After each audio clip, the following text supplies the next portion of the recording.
The Damnation of Theron Ware, Part 2 by Harold Frederic.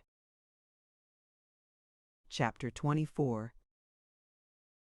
Theron and Celia walked in silence for some minutes until the noises of the throng they had left behind were lost. The path they followed had grown indefinite among the grass and creepers of the forest carpet. Now it seemed to end altogether in a little copse of young birches, the delicately graceful stems of which were clustered about a parent stump, long since decayed and overgrown with lichens and layers of thick moss. As the two paused, the girl suddenly sank upon her knees, then threw herself face forward upon the soft green bark which had formed itself above the roots of the ancient mother tree. Her companion looked down in pained amazement at what he saw. Her body shook with the violence of recurring sobs, or rather gasps of wrath and grief.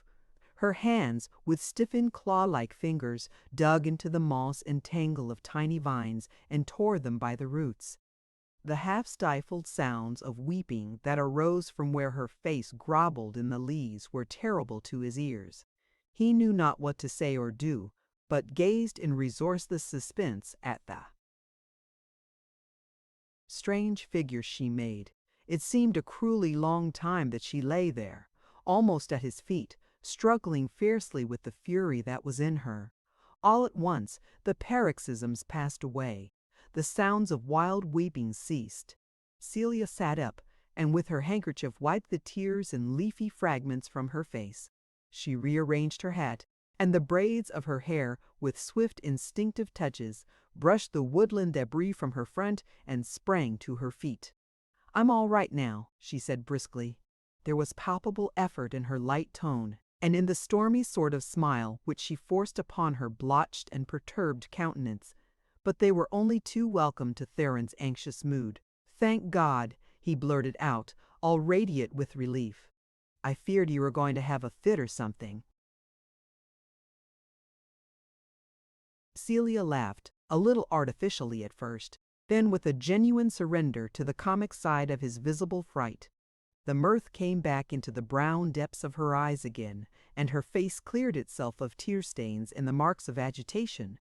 "I am a nice quiet party for a Methodist minister to go walking in the woods with, am I not?" she cried, shaking her skirts and smiling at him.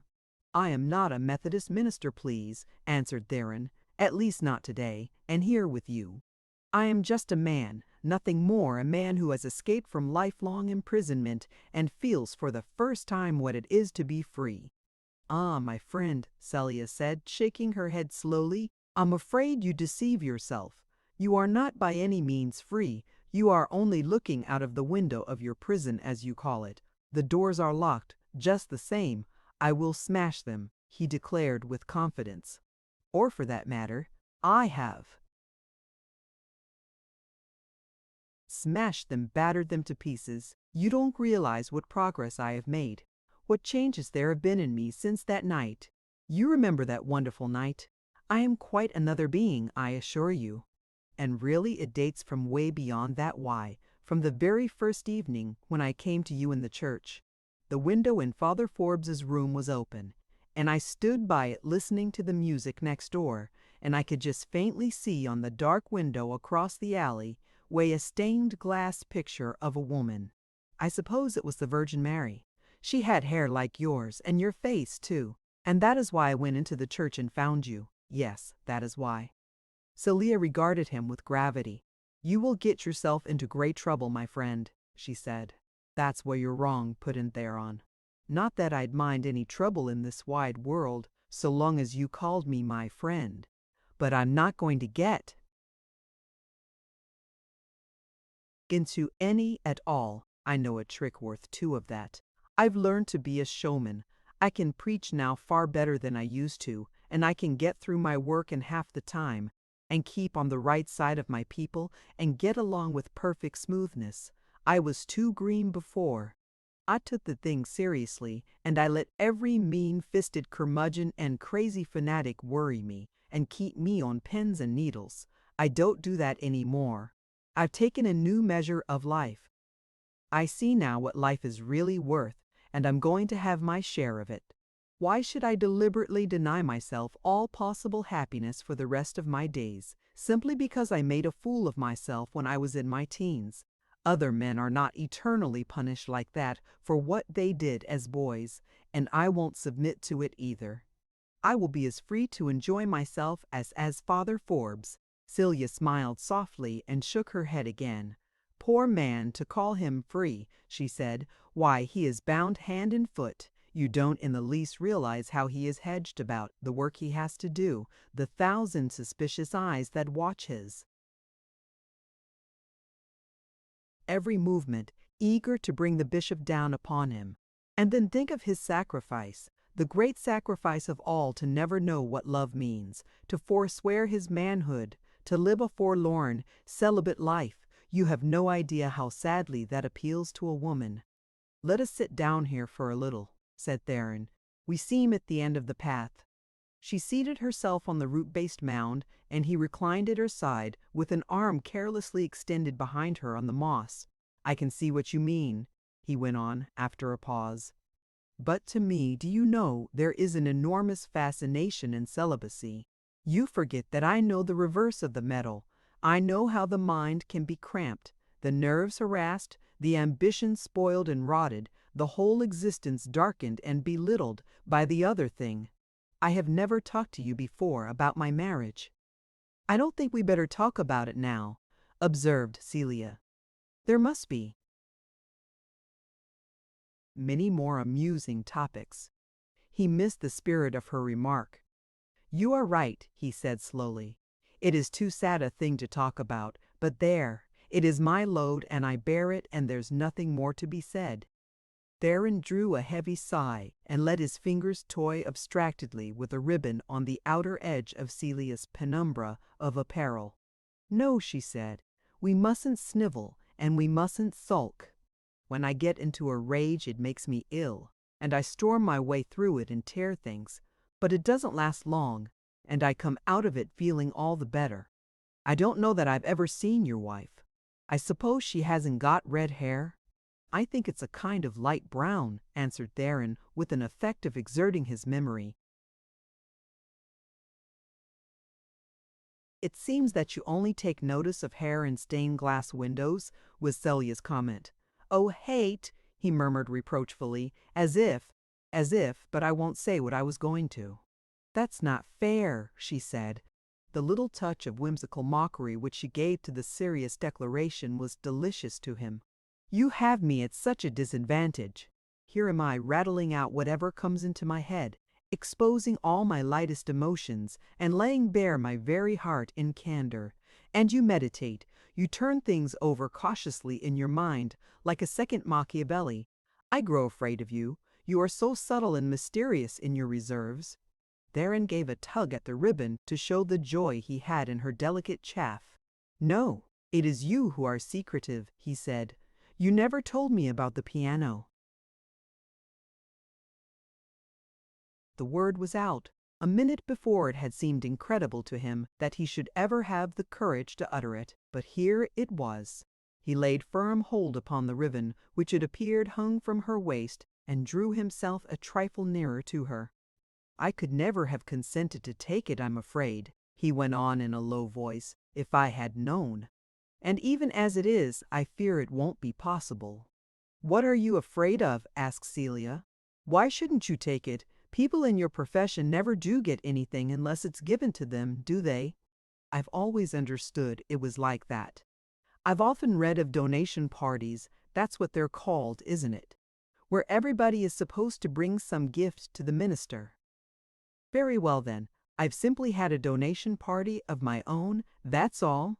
Unless you mean that my being a Catholic makes a difference. I had supposed you were quite free from that kind of prejudice." "So I am, believe me, I am," urged Theron. "When I'm with you, it seems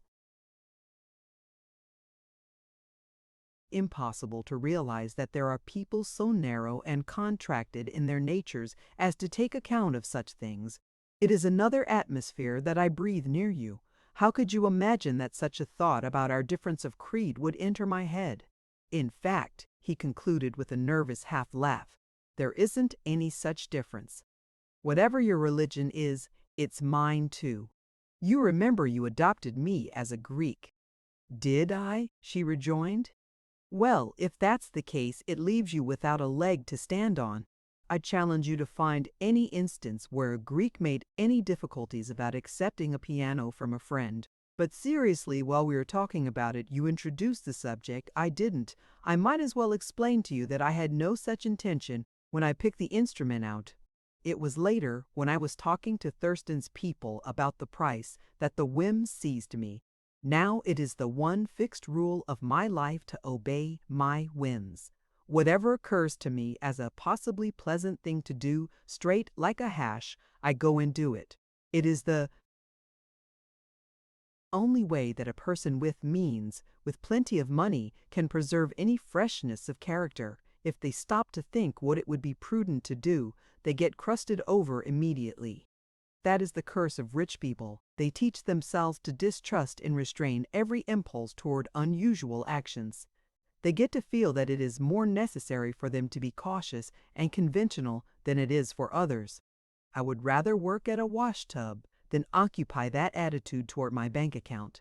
I fight against any sign of it that I detect rising in my mind.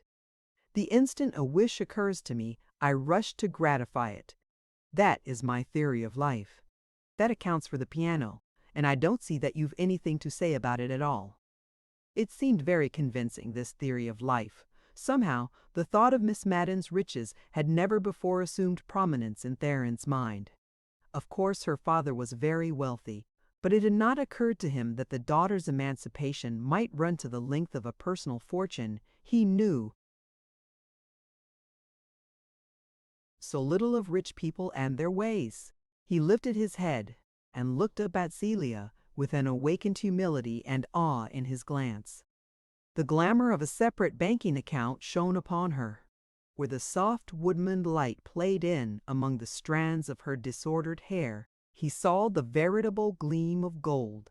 A mysterious new suggestion of power blended itself with the beauty of her face, with exhaled in the faint perfume of her garments.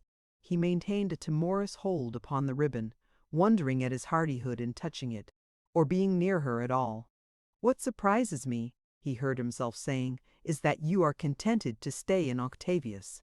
I should think that you would travel, go abroad, see the beautiful things of the world, surround yourself with the luxuries of big cities and that sort of thing. Celia regarded the forest prospect straight in front of her with a pensive gaze. Sometime, no doubt, I will sometime, she said abstractedly. One reads so much nowadays, he went on, of American heiresses going to Europe and marrying dukes and noblemen.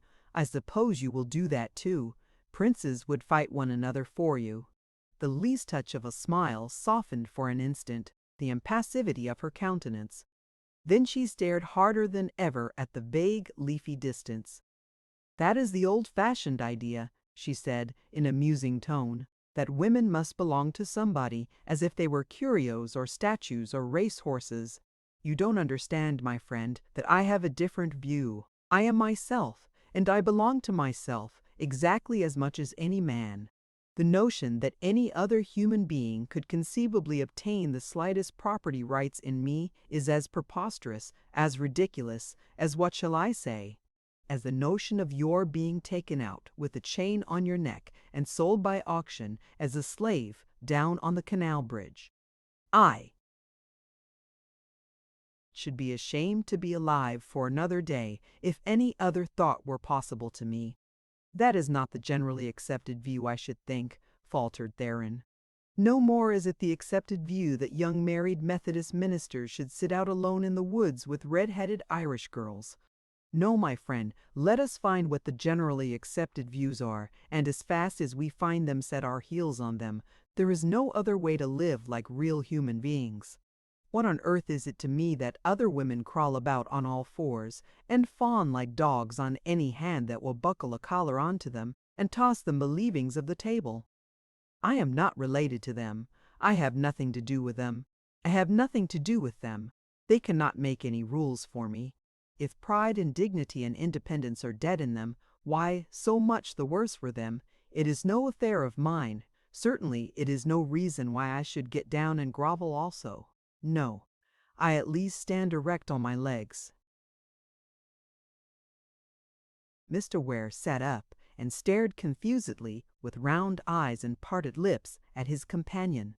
Instinctively his brain dragged forth to the surface those epithets which the doctor had hurled in bitter contempt at her mad ass, a mere bundle of egotism, ignorance, and red-headed lewdness. The words rose in their order on his memory, hard and sharp-edged, like arrowheads. But to sit there, quite at her side, to breathe the same air and behold the calm loveliness of her profile, to touch the ribbon of her dress, and all the while to hold these poisoned darts of abuse leveled in thought at her breast, it was monstrous. He could have killed the doctor at that moment. With an effort, he drove the foul things from his mind, scattered them back into the darkness. He felt that he had grown pale, and wondered if she had heard the groan that seemed to have been forced from him in the struggle. Or was the groan imaginary? Celia continued to sit unmoved, composedly looking upon vacancy. Theron's eyes searched her face in vain for any sign of consciousness that she had. Astounded and bewildered him. She did not seem to be thinking of him at all. The proud calm of her thoughtful countenance suggested instead occupation with lofty and remote abstractions and noble ideals. Contemplating her, he suddenly perceived that what she had been saying was great, wonderful, magnificent. An involuntary thrill ran through his veins at recollection of her words. His fancy likened it to the sensation he used to feel as a youth, when the 4th of July reader bawled forth that opening clause, "When, in the course of human events, it becomes necessary," etc. It was nothing less than another Declaration of Independence he had been listening to. He sank again recumbent at her side and stretched the arm behind her, nearer than before. "Apparently, then, you will never marry." His voice trembled a little. "Most certainly not," said Celia. "You spoke so feelingly a little while ago," he ventured along with hesitation, "about how sadly the notion of a priest sacrificing himself, never knowing what love meant, appealed to a woman. I should think that the idea of sacrificing herself would seem to her even sadder still." "I don't remember that we mentioned that," she replied. "How do you mean sacrificing herself?" Theron gathered some of the outlying folds of her dress in his hand, and boldly patted and caressed them. "You, so beautiful and so free, with such fine talents and abilities," he murmured. "You, who could have the whole world at your feet, are you too never going to know what love means? Do you call that no sacrifice? To me it is the most terrible that my imagination can conceive." Celia laughed a gentle, amused little laugh, in which Theron's ears traced elements of tenderness. "You must regulate that imagination of yours," she said playfully. "It conceives the thing that is not. Pray, when?" And here, turning her head, she bent down upon his face, a gaze of arch, mock seriousness. "Pray, when did I describe myself in these terms? When did I say that I should never know what love meant?" For answer, Theron laid his head down upon his arm, and closed his eyes and held his face against the draperies encircling her. "I cannot think," he groaned. The thing that came uppermost in his mind, as it swayed and rocked in the tempest of emotion, was the strange reminiscence of early childhood in it all. It was like being a little boy again, nestling in an innocent, unthinking transport of affection against his mother's skirts. The tears he felt, scalding his eyes, were the spontaneous, unashamed tears of a child. The tremulous and exquisite joy which spread, wave-like, over him, at once reposeful and yearning, was full of infantile purity and sweetness. He had not comprehended at all before what well-springs of spiritual beauty, what limpid depths of idealism, his nature contained. "We were speaking of our respective religions," he heard Celia say, as imperturbably as if there had been no digression worth mentioning. "Yes," he assented, and moved his head so that he looked up at her back hair, and the leaves high above mottled against the sky. The wish to lie there, where now he could just catch the rose-leaf line of her under-chin as well, was very strong upon him. "Yes," he repeated. "I cannot talk to you like that," she said, and he sat up again shamefacedly. "Yes? I think we were speaking of religion some time ago," he faltered to relieve the situation. The dreadful thought that she might be annoyed began to oppress him. "Well, you said whatever my religion was, it was yours too. That entitles you at least to be told what the religion is. Now, I am a Catholic." Theron, much mystified, nodded his head. Could it be possible? Was there coming a deliberate suggestion that he should become a convert? "Yes, I know," he murmured, "but I should explain that I am only a Catholic in the sense that its symbolism is pleasant to me. You remember what Schopenhauer said, you cannot have the water by itself. You must also have the jug that it is in. Very well, the Catholic religion is my jug. I put into it the things I like. They were all there long ago, thousands of years ago. The Jews threw them out. We will put them back again.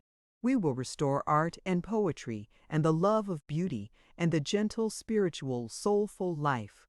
The Greeks had it, and Christianity would have had it too if it hadn't been for those brutes they call the Fathers. They loved ugliness and dirt and the thought of hellfire. They hated women. In all the earlier stages of the church, women were very prominent in it. Jesus himself appreciated women and delighted to have them about him and talk with them and listen to them. That was the very essence of the Greek spirit, and it breathed into Christianity at its birth a sweetness and a grace which 20 generations of cranks and savages like Paul and Jerome and Tertullian weren't able to extinguish. But the very man, Cyril, who killed Hypatia and thus began the Dark Ages, unwittingly did another thing which makes one almost forgive him. To please the Egyptians, he secured the Church's acceptance of the adoration of the Virgin. It is that idea which has kept the Greek spirit alive and grown till at last it will rule the world. It was only epileptic Jews who could imagine a religion without sex in it. "I remember the pictures of the Virgin in your room," said Theron, feeling more himself again. "I wondered if they quite went with the statues." The remark won a smile from Celia's lips. "They get along together better than you suppose," she answered. "Besides, they are not all pictures of Mary. One of them, standing on the moon, is of Isis with the infant Horus in her arms. Another might as well be Mahomet bearing the miraculously born Buddha, or Olympias with their child Alexander, or even Parikshin holding her babe Plato. All these were similar cases, you know. Almost every religion had its immaculate conception. What does it all come to except to show us that man turns naturally toward the worship of the maternal idea? That is the deepest of all our instincts.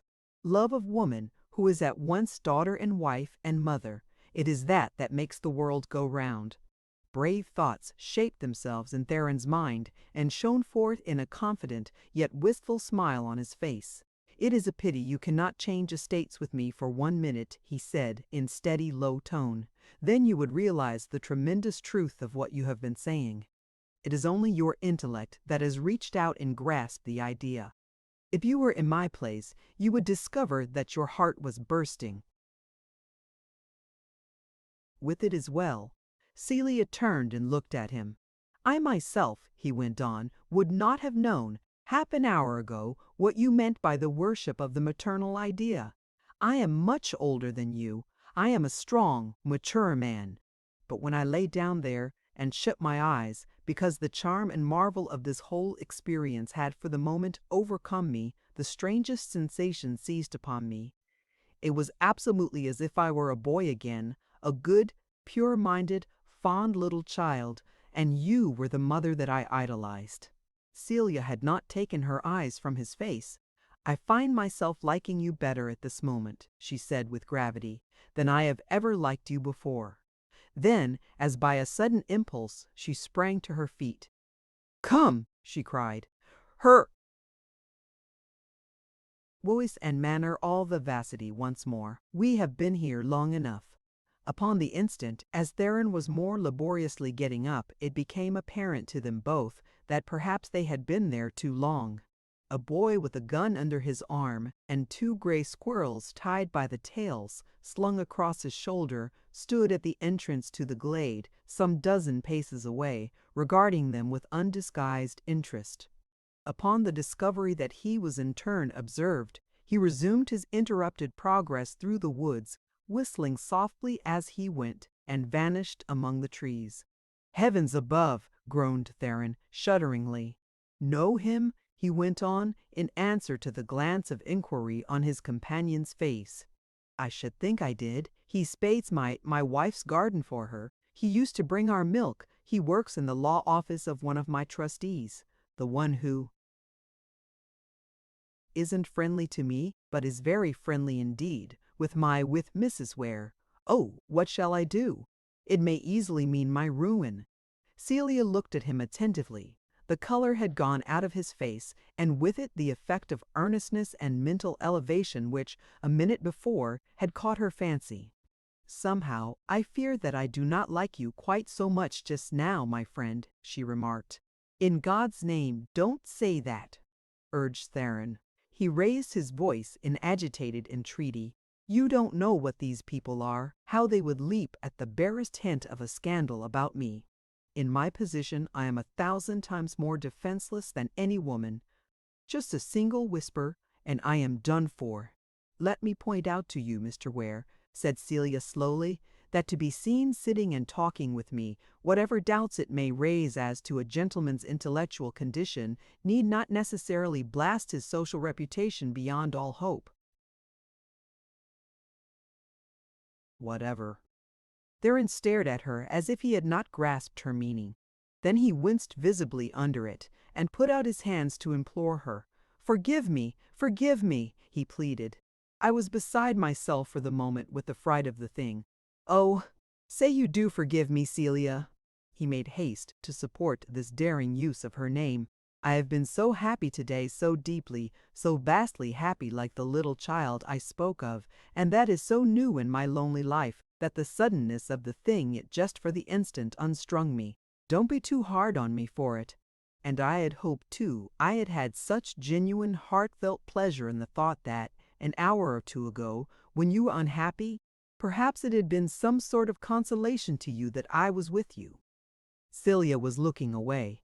When he took her hand, she did not withdraw it, but turned and nodded in musing general assent to what he had said. "Yes, we have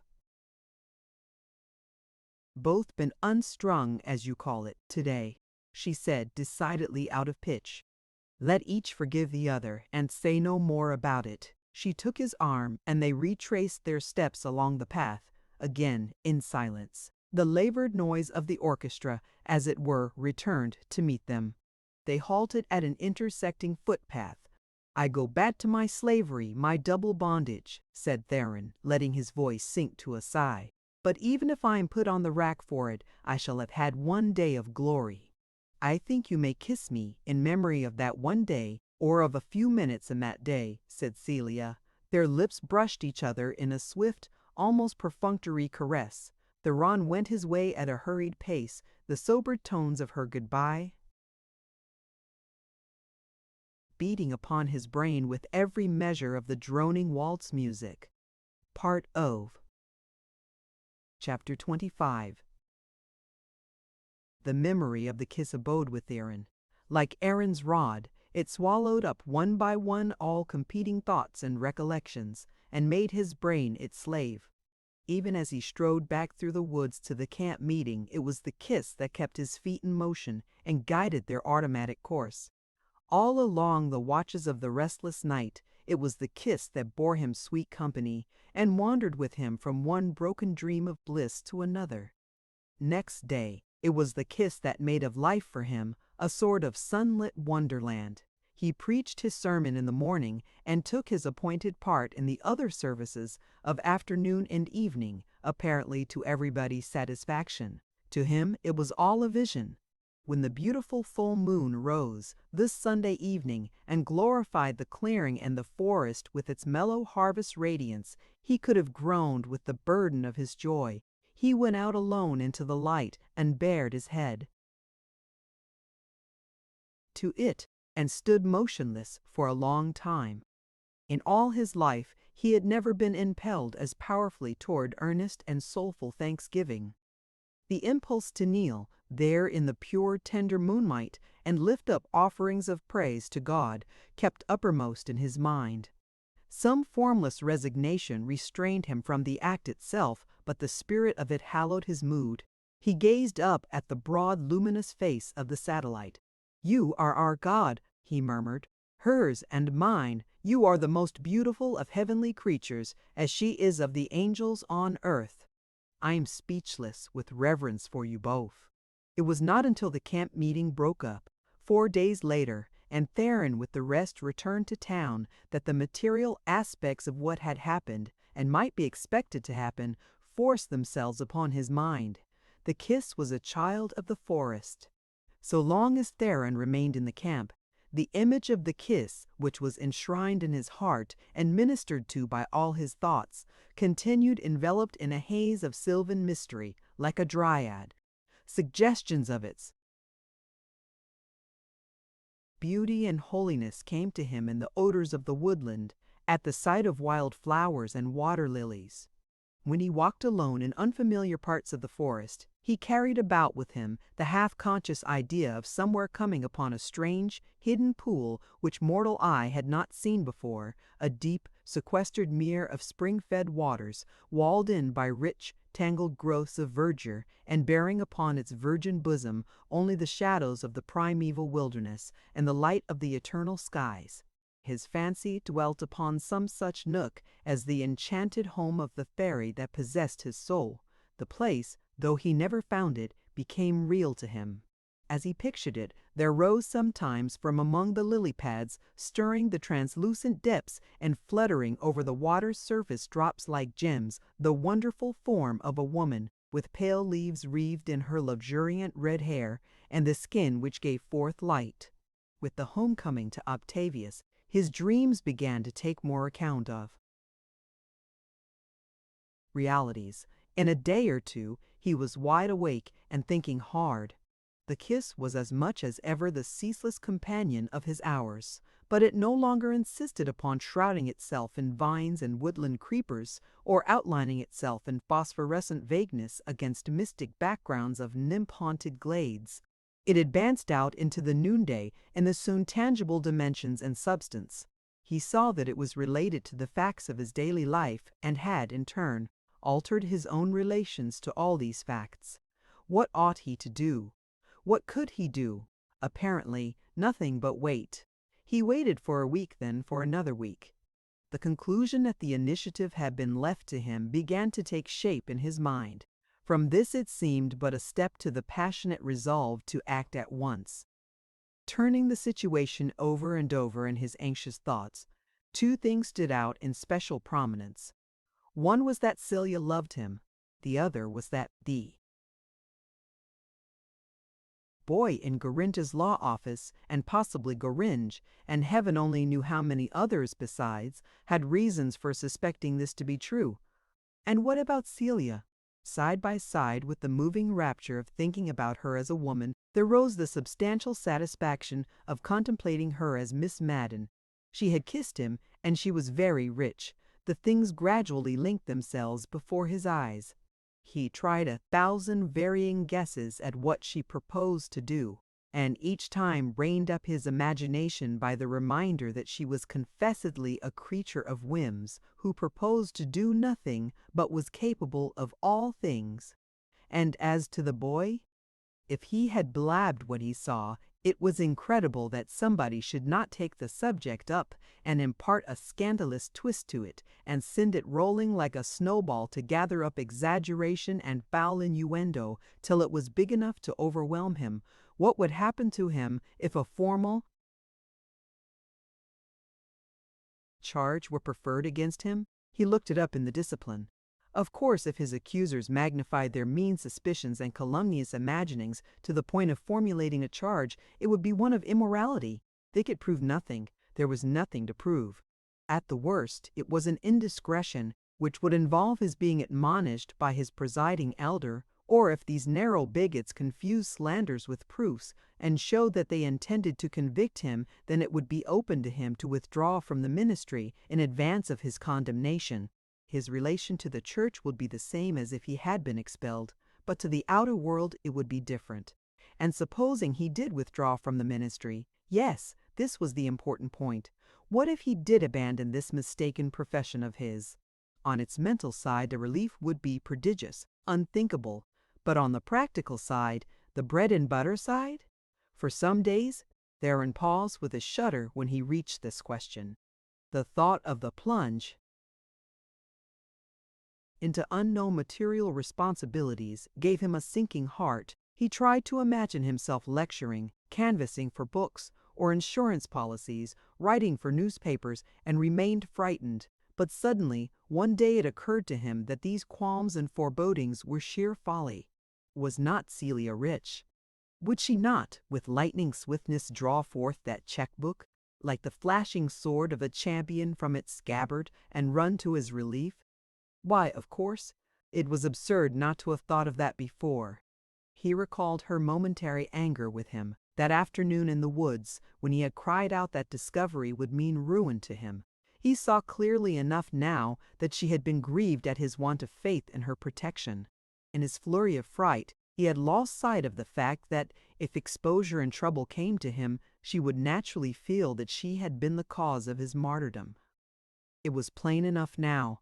If he got into hot water, it would be solely on account of his having been seen with her. He had walked into the woods with her. The further, the better had been her own words out of pure kindliness, and the desire to lead her away from the scene of her brother's and her own humiliation. But why amplify arguments? Her own warm heart would tell her on the instant how he had been sacrificed for her sake, and would bring her eager and devoted to his succor. That was all right then. Slowly, from this point, suggestions expanded themselves. The future could be, if he willed it, one long serene triumph of love and lofty intellectual companionship, and existence softened and enriched at every point by all that wealth could command and the most exquisite tastes suggest. Should he will it? Ah! The question answered itself. But he could not enter upon this beckoning heaven of a future until he had freed himself. When Celia said to him, "Come," he must not be in the position to reply, "I should like to, but unfortunately I am tied by the leg." He should have to leave Octavius, leave the ministry, leave everything. He could not begin too soon to face these contingencies. Very likely Celia had not thought it out as far as this. With her it was a mere vague "sometime I may." But the harder masculine sense, Theron felt, existed for the very purpose of correcting and giving point to these loose feminine notions of time and space. It was for him to clear away the obstacles and map the plans out with definite decision. One warm afternoon, as he lolled in his easy-chair under the open window of his study, musing upon the ever-shifting phases of this vast, complicated, urgent problem, some chance words from the sidewalk in front came to his ears and, coming, remained to clarify his thoughts. Two ladies whose voices were strange to him had stopped as so many people almost daily stop to admire the garden of the parsonage. One of them expressed her pleasure in general terms. Said the other, "My husband declares those dahlias alone couldn't be matched for $30, and that some of those gladiolus must have cost $3 or $4 apiece. I know we've spent simply oceans of money on our garden, and it doesn't begin to compare with this."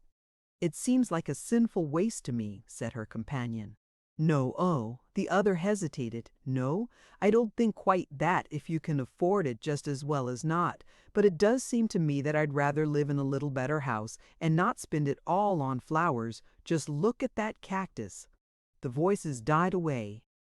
Theron sat up with a look of arrested thought upon his face, then sprang to his feet and moved hurriedly through the parlor to an open front window.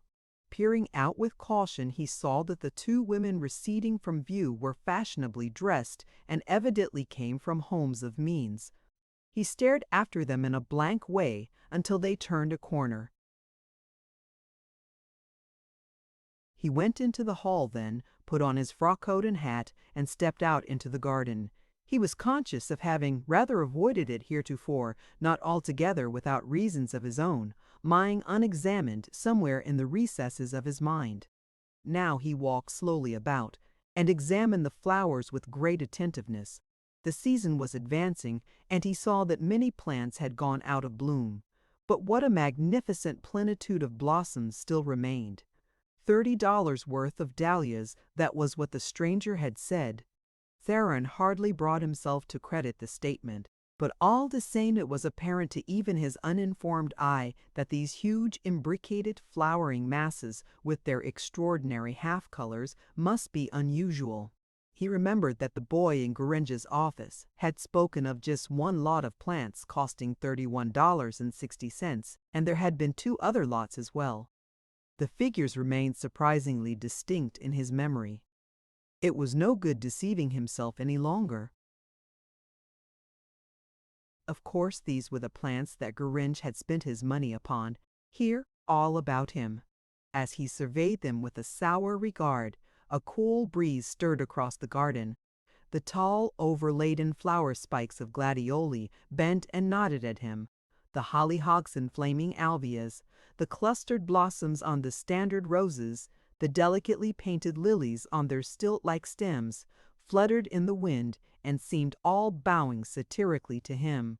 Yes, Levi Geringe paid for us. He almost heard their mocking declaration. Out in the backyard, where a longer day of sunshine dwelt, there were many other flowers, and notably a bed of geraniums which literally made the eye ache. Standing at this rear corner of the house, he caught the droning sound of Alice's voice, humming a hymn to herself as she went about her kitchen work. He saw her through the open window. She was sweeping and had a sort of cap on her head which did not add to the graces of her appearance. He looked at her with a hard glance, recalling as a fresh grievance the 10 days of intolerable boredom he had spent cooped up in a ridiculous little tent with her at the camp meeting. She must have realized at the time how odious the enforced companionship was to him. Yes, beyond doubt she did. It came back to him now that they had spoken but rarely to each other. She had not even praised his sermon upon the Sabbath question, which everyone else had been in raptures over. For that matter, she no longer praised anything he did, and took obvious pains to preserve toward him a distant demeanor. So much the better, he felt himself thinking. If she chose to behave in that offish and unwifely fashion, she could blame no one but herself for its results. She had seen him, and came now to the window, watering pot and broom in hand. She put her head out to breathe a breath of dustless air, and began as if she would smile on him. Then her face chilled and stiffened as she caught his look. "Shall you be home for supper?" she asked in her iciest tone. He had not thought of going out before. The question and the manner of it gave immediate urgency to the idea of going somewhere. "I may or I may not," he replied. "It is quite impossible for me to say." He turned on his heel with this, and walked briskly out of the yard and down the street. It was the most natural thing that presently he should be strolling past the Madden house, and letting a covert glance stray over its front and the grounds about it, as he loitered along. Every day since his return from the woods, he had given the fates this chance of bringing Celia to meet him, without avail. He had hung about in the vicinity of the Catholic church on several evenings as well, but to no purpose. The organ inside was dumb, and he could detect no signs of Celia's presence on the curtains of the pastorate next door. This day, too, there was no one visible at the home of the Maddens, and he walked on, a little sadly. It was weary work waiting for the signal that never came, but there were compensations. His mind reverted doggedly to the flowers in his garden and to Alice's behavior toward him. They insisted upon connecting themselves in his thoughts. Why should Levi Grange, a moneylender, and therefore the last man in the world to incur reckless expenditure, go and buy perhaps $100 worth of flowers for his wife's garden? It was high time to face this question. And his experiencing religion afterward, just when Alice did, and marching down to the rail to kneel beside her, that was a thing to be thought of too. Meditation, it is true, hardly threw fresh light upon the matter. It was incredible, of course, that there should be anything wrong. To even shape a thought of Alice in connection with gallantry would be wholly impossible, nor could it be said that Grange, in his new capacity as a professing church member, had disclosed any sign of ulterior motives or of insincerity. Yet there the facts were. While Theron pondered them, their mystery, if they involved a mystery, baffled him altogether. But when he had finished, he found himself all the same convinced that neither Alice nor Grange would be free to blame him for anything he might do. He had grounds for complaint against them. If he did not himself know just what these grounds were, it was certain enough that they knew.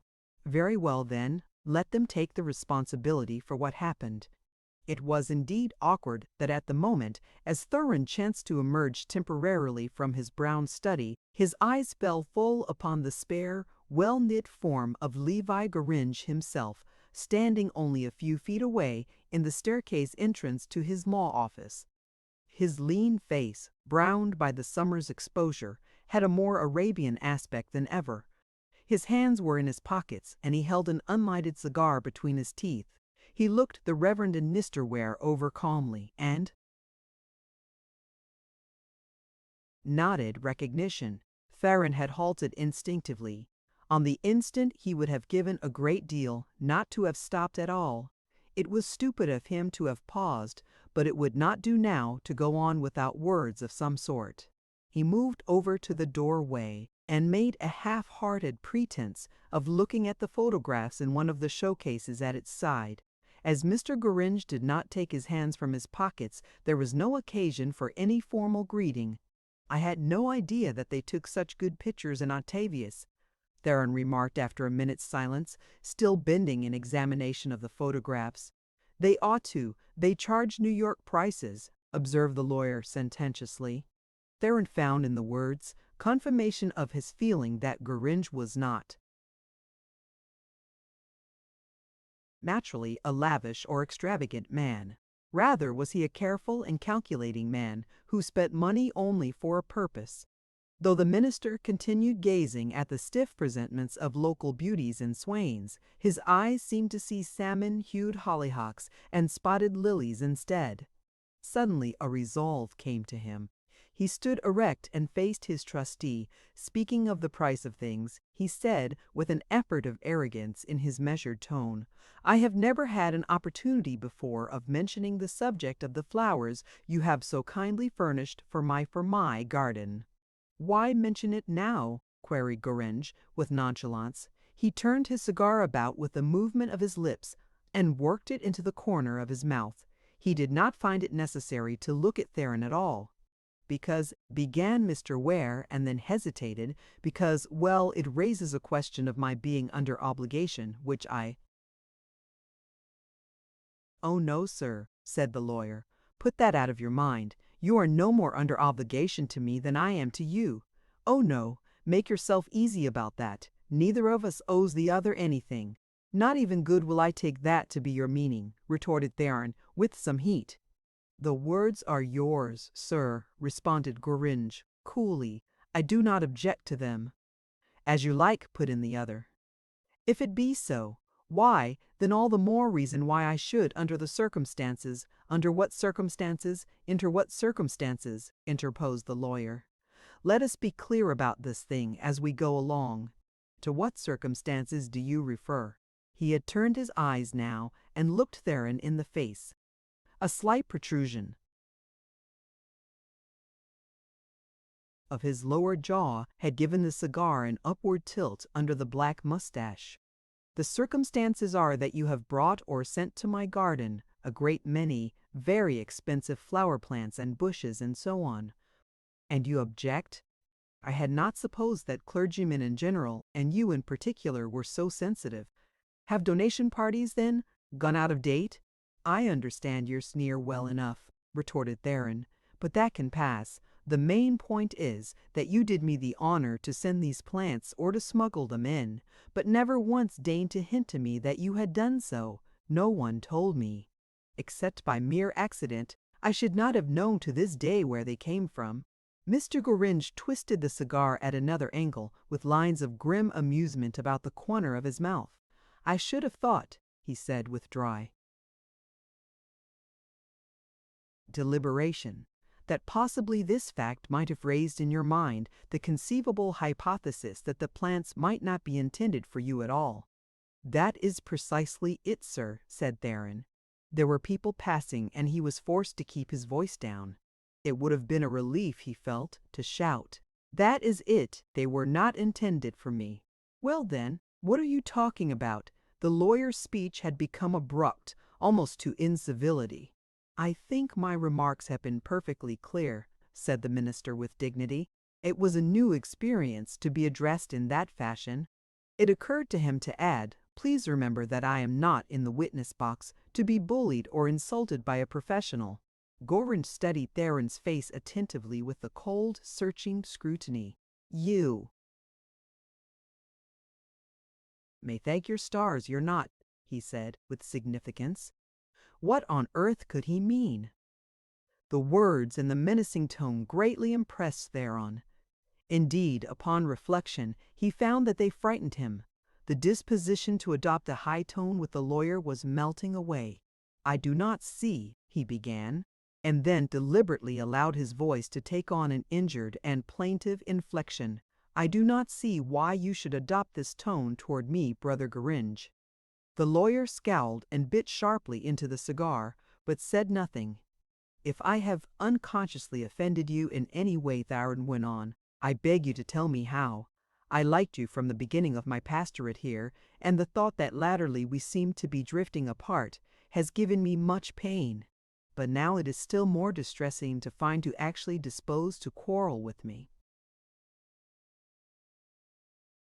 Surely, Brother Gorringe, between a pastor and a probationer who— No, Gorringe broke in. Quarrel isn't the word for it. There isn't any quarrel, Mr. Ware. He stepped down from the doorstone to the sidewalk as he spoke, and stood face to face with Theron. Working men with dinner pails and factory girls were passing close to them, and he lowered his voice to a sharp, incisive half-whisper as he added, It wouldn't be worth any grown man's while to quarrel with so poor a creature as you are. Theron stood confounded, with an empty stare of bewilderment on his face. It rose in his mind that the right thing to feel was rage, righteous indignation, fury, but for the life of him he could not muster any manly anger. The character of the insult stupefied him. I do not know that I have anything to say to you in reply, he remarked, after what seemed to him a silence of minutes. His lips framed the words automatically, but they expressed well enough the blank vacancy of his mind. The suggestion that anybody deemed him a poor creature grew more astounding, incomprehensible, as it swelled in his brain. No, I suppose not, snapped Gorringe.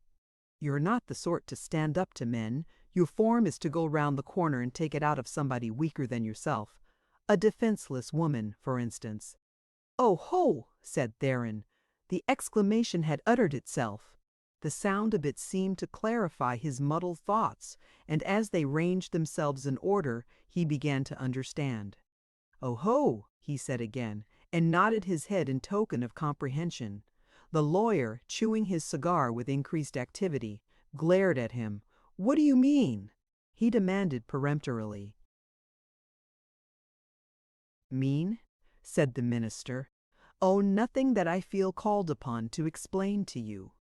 It was passing strange, but his self-possession had all at once returned to him. As it became more apparent that the lawyer was losing his temper, Theron found the courage to turn up the corners of his lips in show of a bitter little smile of confidence. He looked into the other's dusky face and flaunted this smile at it in contemptuous defiance. "It is not a subject that I can discuss with propriety at this stage," he added. "Damn you! Are you talking about those flowers?" "Oh, I am not talking about anything in particular," returned Theron, "not even the curious choice of language which my latest probationer seems to prefer." "Go and strike my name off the list," said Gringe with rising passion. "I was a fool to ever have it there. To think of being a probationer of yours, my God!" "That will be a pity from one point of view," remarked Theron, still with the ironical smile on his lips. "You seem to enter upon the new life with such deliberation and fixity of purpose, too. I can imagine the regrets your withdrawal will cause, in certain quarters. I only hope that it will not discourage those who accompanied you to the altar and shared your enthusiasm at the time." He had spoken throughout with studied slowness and an insolent nicety of utterance. "You had better go away," broke forth Gringe. "If you don't, I shall forget myself." "For the first time?" asked Theron. Then, warned by the flash in the lawyer's eye, he turned on his heel and sauntered, with the painstaking assumption of a mind quite at ease, up the street. Gringe's own face twitched, and his veins tingled as he looked after him. He spat the shapeless cigar out of his mouth into the gutter and, drawing forth another from his pocket, clenched it between his teeth, his gaze following the tall form of the Methodist minister till it was merged in the crowd. "Well, I'm damned," he said aloud to himself. The photographer had come down to take in his showcases for the night. He looked up from his task at the exclamation and grinned inquiringly. "I've just been talking to a man," said the lawyer, "who's so much meaner than any other man I ever heard of that it takes my breath away. He's got a wife that's as pure and good as gold, and he knows it, and she worships the ground he walks on, and he knows that too. And yet the scoundrel is around trying to sniff out some shadow of a pretext for misusing her worse than he's already done. Yes, sir, he'd be actually tickled to death if he could nose up some hint of a scandal about her, something that he could pretend to believe and work for his own advantage to levy blackmail or get rid of her or whatever suited his book. I didn't think there was such an out-and-out cur on this whole footstool. I almost wish, by God, I'd thrown him into the canal." "Yes, you lawyers must run against some pretty snide specimens," remarked the photographer, lifting one of the cases from its sockets. Chapter 26. Theron spent half an hour in aimless strolling about the streets. From earliest boyhood, his mind had always worked most clearly when he walked alone. Every mental process which had left a mark upon his memory and his career, the daydreams of future academic greatness and fame which had fashioned themselves in his brain as a farm lad, the meditations, raptures, and high resolves of his student period at the seminary, the more notable sermons and powerful discourse by which he had revealed the genius that was in him to astonished and delighted assemblages, all were associated in his retrospective thoughts with solitary rambles. He had a very direct and vivid consciousness now that it was good to be on his legs and alone. He had never in his life been more sensible of the charm of his own companionship. The encounter with Gringe seemed to have cleared all the clouds out of his brain and restored lightness to his heart. After such an object lesson, the impossibility of his continuing to sacrifice himself to a notion of duty to these low-minded and coarse-natured villagers was beyond all argument. There could no longer be any doubt about his moral right to turn his back upon them, to wash his hands of the miserable combination of hypocrisy and hysterics which they called their spiritual life. And the question of Gringe and Alice, that too stood precisely where he wanted it. Even in his own thoughts, he preferred to pursue it no further. Between them somewhere an offense of concealment, it might be of conspiracy, had been committed against him. It was no business of his to say more or to think more. He rested his case simply on the fact which could not be denied, and which he was not in the least interested to have explained, one way or the other. The recollection of Garinja's obvious disturbance of mind was especially pleasant to him. He himself had been magnanimous almost to the point of weakness. He had gone out of his way to call the man brother and to give him an opportunity of behaving like a gentleman, but his kindly forbearance had been wasted.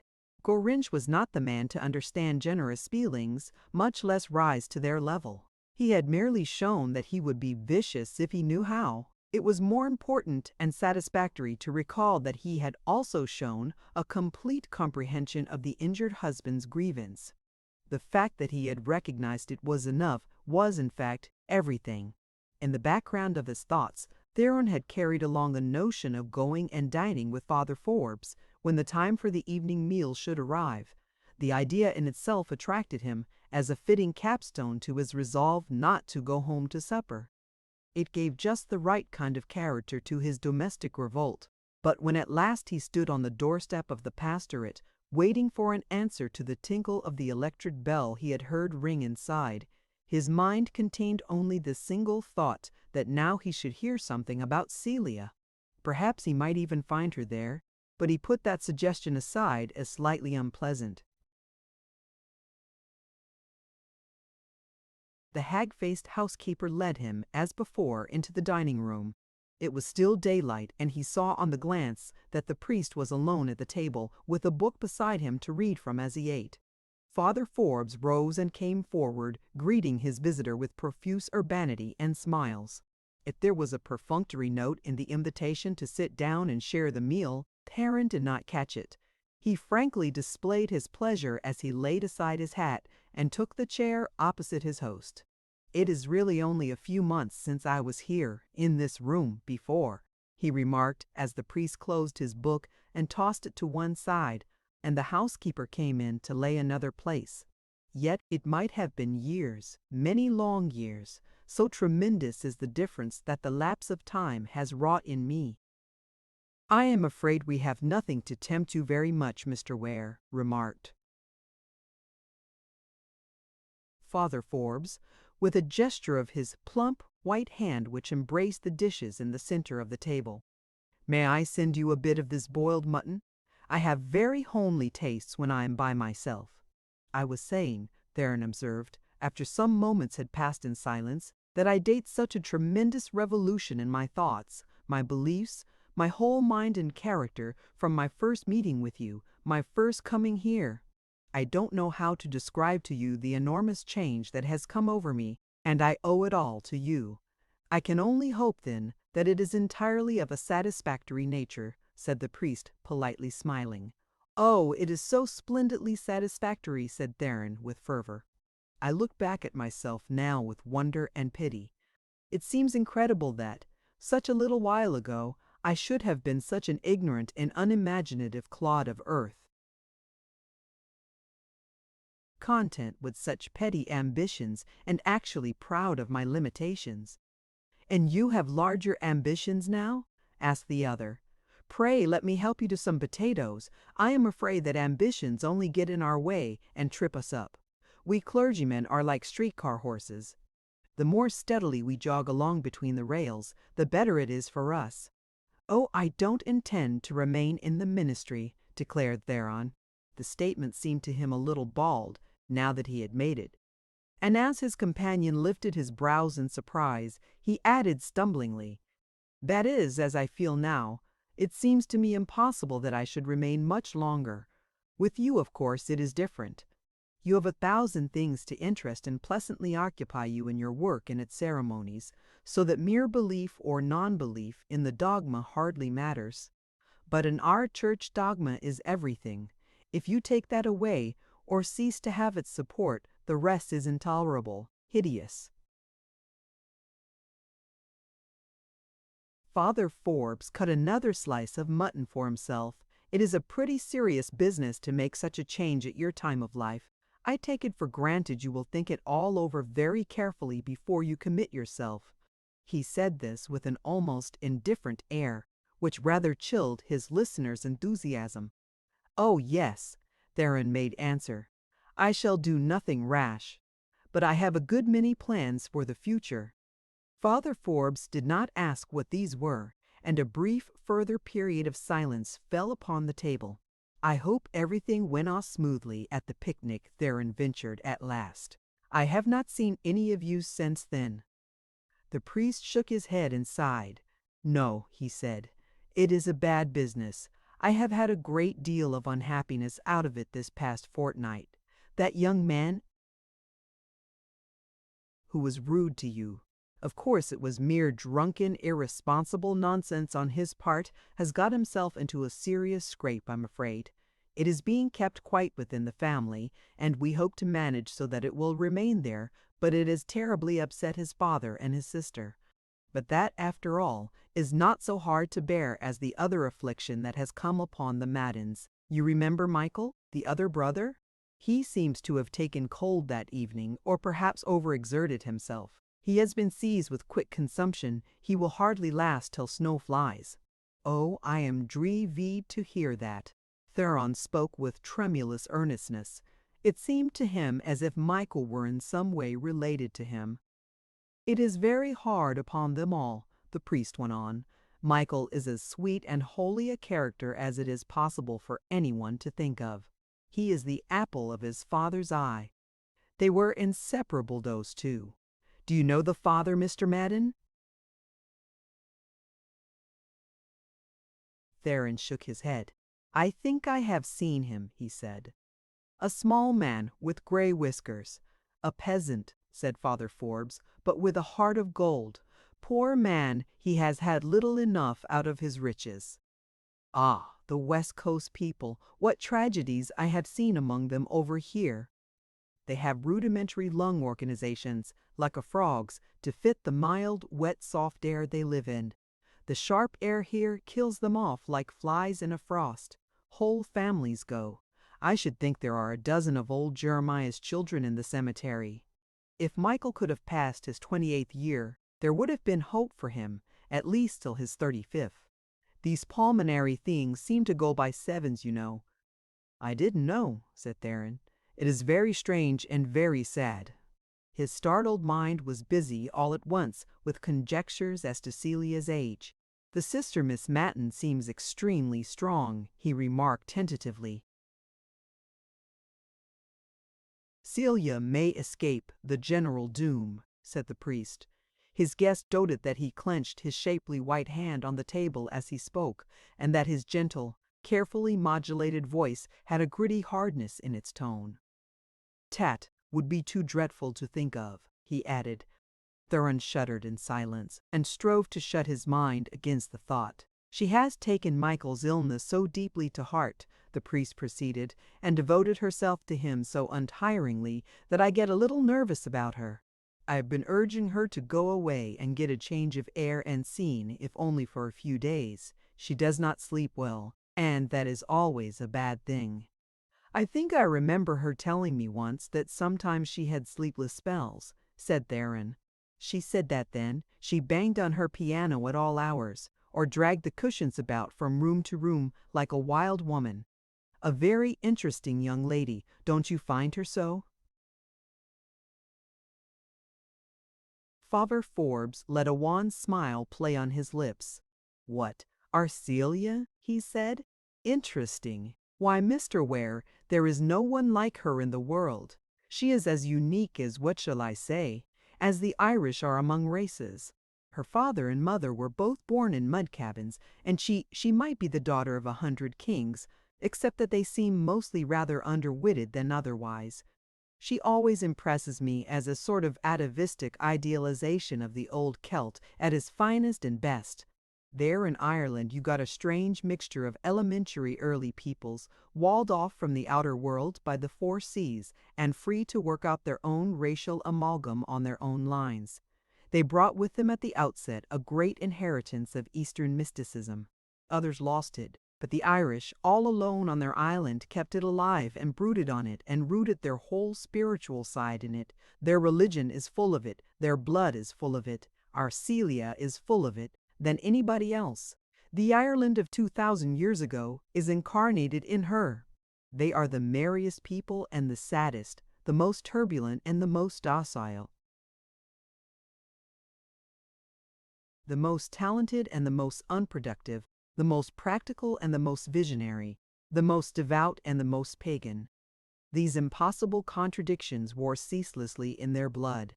When I look at Celia, I seem to see in my mind's eye the fair young ancestral mother of them all. Theron gazed at the speaker with open admiration. "I love to hear you talk," he said simply. An unbidden memory flitted upward in his mind. Those were the very words that Alice had so often on her lips in their old courtship days. How curious it was! He looked at the priest and had a quaint sensation of feeling as a romantic woman must feel in the presence of a specially impressive masculine personality. It was indeed strange that this soft-voiced, portly creature in a gown with his white, fat hands and his feline suavity of manner should produce such a commanding and unique effect of virility. No doubt this was a part of the great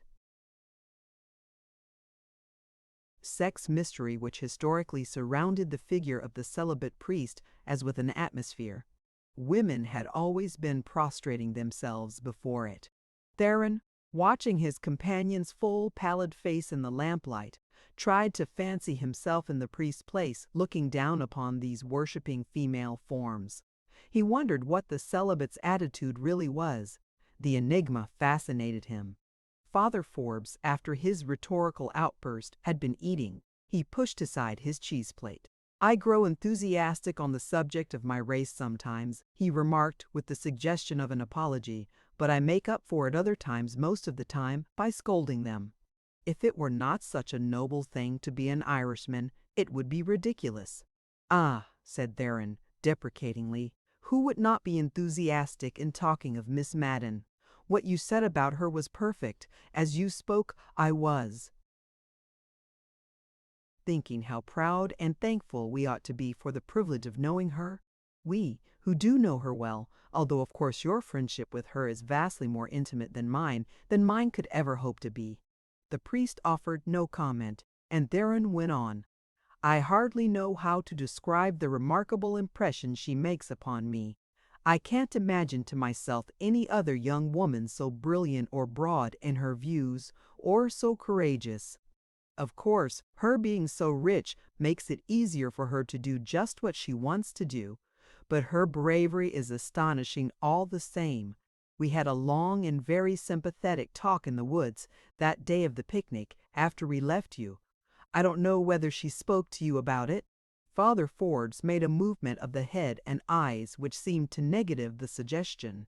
"Her talk," continued Barron, "gave me quite new ideas of the range and capacity of the female mind. I wonder that everybody in Octavius isn't full of praise and admiration for her talents and exceptional character. In such a small town as this, you would think she would be the center of attention, the pride of the place." "I think she has as much praise as is good for her," remarked the priest quietly. "And here's the thing that puzzles me," pursued Mr. Ware. "I was immensely surprised to find that Dr. Letzmar doesn't even think she is smart, or at least he professes the utmost intellectual contempt for her, and says he dislikes her into the bargain. But of course she dislikes him too, so that's only natural. But I can't understand his denying her great ability." The priest smiled in a dubious way. "Don't borrow unnecessary alarm about that, Mr. Ware," he said, with studied smoothness of modulated tones. "These two good friends of mine have much enjoyment out of the idea that they are fighting for the mastery over my poor, unstable character. It has grown to be a habit with them, and a hobby as well, and they pursue it with tireless zest. There are not many intellectual diversions open to us here, and they make the most of this one. It amuses them, and it is not without its charms for me, in my capacity as an interested observer. It is a part of the game that they should pretend to themselves that they detest each other. In reality, I fancy that they like each other very much. At any rate, there is nothing to be disturbed about. His mellifluous tones had somehow the effect of suggesting to Theron that he was an outsider and would better mind his own business. Ah, if this purring pussycat of a priest only knew how little of an outsider he really was! The thought gave him an easy self-control. "Of course," he said, "our warm mutual friendship makes the observation of these little individual vagaries merely a part of a delightful whole. I should not dream of discussing Miss Madden's confidences to me, or the doctor's either, outside our own little group." Father Forbes reached behind him and took from a chair his black three-cornered cap with the tassel. "Unfortunately, I have a sick call waiting me," he said, gathering up his gown and slowly rising. "Yes, I saw the man sitting in the hall," remarked Theron, getting to his feet. "I would ask you to go upstairs and wait," the priest went on, "but my return, unhappily, is quite uncertain. Another evening I may be more fortunate. I am leaving town tomorrow for some days, but when I get back—" The polite sentence did not complete itself. Father Forbes had come out into the hall, giving a cool nod to the working man, who rose from the bench as they passed and shook hands with his guest on the doorstep. When the door had closed upon Mr. Ware, the priest turned to the man. "You have come about those frames," he said. "If you will come upstairs, I will show you the prints, and you can give me a notion of what can be done with them. I rather fancy the idea of a triptych in carved Old English, if you can manage it." After the workman had gone away, Father Forbes put on slippers and an old loose soutane, lighted a cigar, and pushing an easy chair over to the reading lamp, sat down with a book. Then something occurred to him, and he touched the house bell at his elbow. "Maggie," he said gently, when the housekeeper appeared at the door, "I will have the coffee and fine champagne up here if it is no trouble." And oh, Maggie, I was compelled this evening to turn the blameless visit of the frame maker into a venial sin, and that involves a needless wear and tear of conscience. I think that hereafter, you understand, I am not invariably at home. When the Reverend Mr. Ware does me the honor to call. Chapter 27. That night brought the first frost of the season worth counting. In the morning, when Theron came downstairs, his casual glance through the window caught a desolate picture of blackened dahlia stalks and shriveled blooms. The gaiety and color of the garden were gone, and in their place was shabby and disheveled ruin. He flung the sash up and leaned out. The nipping autumn air was good to breathe. He looked about him, surveying the havoc the frost had wrought among the flowers, and smiled. At breakfast, he smiled again, a mirthless and calculated smile. "I see that Brother Goringe's flowers have come to grief overnight," he remarked. Alice looked at him before she spoke, and saw on his face a confirmation of the hostile hint in his voice. She nodded in a constrained way and said nothing. "Or rather, I should say," Theron went on, with deliberate words, "the late Brother Goringe's flowers." "How do you mean late hate?" asked his wife swiftly. "Oh, calm yourself," replied the husband. "He is not dead. He has only intimated to me his desire to sever his connection. I may add that he did so in a highly offensive manner." "I am very sorry," said Alice, in a low tone, and with her eyes on her plate. "I took it for granted you would be grieved at his backsliding," remarked Theron, making his phrases as pointed as he could. "He was such a promising probationer, and you took such a keen interest in his spiritual awakening. But the frost has nipped his zeal along with $100 or more worth of flowers by which he testified his faith. I find something interesting in their having been blasted simultaneously."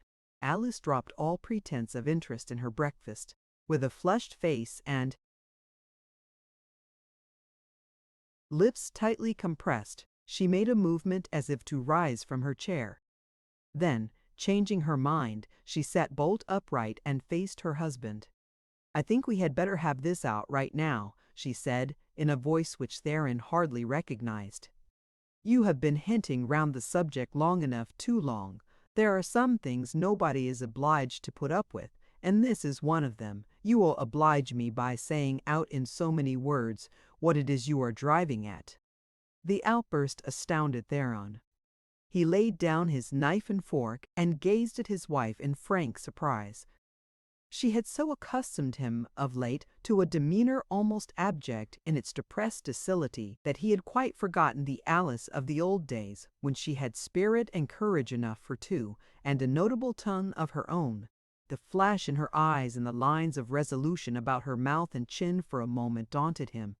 Then he observed by a flutter of the frill at her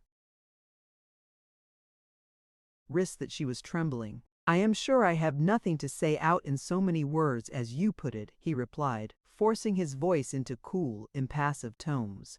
"I merely commented upon a coincidence, that was all. If, for any reason under the sun, the subject chances to be unpleasant to you, I have no earthly desire to pursue it." "But I insist upon having it pursued," returned Alice. "I've had just all I can stand of your insinuations and innuendos, and it's high time we had some plain talk. Ever since the revival, you have been dropping sly, underhand hints about Mr. Grange and me. Now I ask you what you mean by it." "Yes." There was a shake in her voice, and he could see how her bosom heaved in a tremor of nervousness. It was easy for him to be very calm. "It is you who introduced these astonishing suggestions, not I," he replied coldly.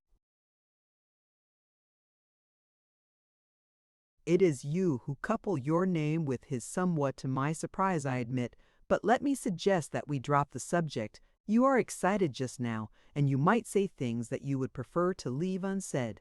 It would surely be better for all concerned to say no more about it." Alice, staring across the table at him with knitted brows, emitted a sharp little snort of indignation.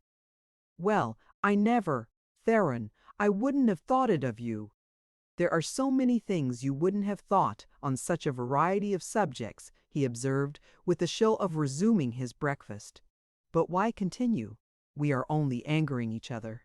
"Never mind that," she replied, with more control over her speech. "I guess things have come to a pass where a little anger won't do any harm. I have a right to insist on knowing what you mean by your insinuations."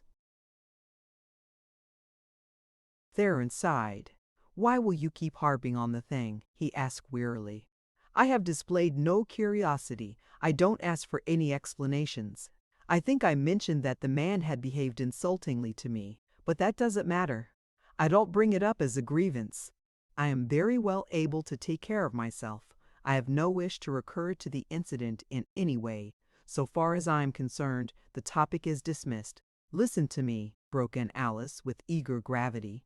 She hesitated, as he looked up with a nod of attention, and reflected as well as she was able among her thoughts for a minute or two. "This is what I want to say to you. Ever since we came to this hateful Octavius, you and I have been drifting apart, or no, that doesn't express it, simply rushing away from each other. It only began last spring, and now the space between us is so wide that we are worse than complete strangers, for strangers at least don't hate each other, and I've had a good many occasions lately to see that you positively do hate me." "What grotesque absurdity!" interposed Theron impatiently. "No, it isn't absurdity. It's gospel truth," retorted Alice. "And don't interrupt me. There have been times, too, when I have had to ask myself if I wasn't getting almost to hate you in return. I tell you this frankly." "Yes, you are undoubtedly frank," commented the husband, toying with his teaspoon. "A hypercritical person might consider almost too frank." Alice scanned his face closely while he spoke, and held her breath as if in expectant suspense. Her countenance clouded once more. "You don't realize, Theron," she said gravely. "Your voice when you speak to me, your look, your manner, they have all changed. You are like another man, some man who never loved me and doesn't even know me, much less like me. I want to know what the end of it is to be. Up to the time of your sickness last summer, until after the Salisbys went away, I didn't let myself get downright discouraged. It seemed, too, monstrous for belief that you should go away out of my life like that. It didn't seem possible that God could allow such a thing. It came to me that I had been lax in my Christian life, especially in my position as a minister's wife, and that this was my punishment. I went to the altar to intercede with him and to try to loose my burden at his feet, but nothing has come of it. I got no help from you." "Really, Alice," broke in Theron, "I explained over and over again to you how preoccupied I was with the book and affairs generally. I got no assistance from heaven either," she went on, declining the diversion he offered.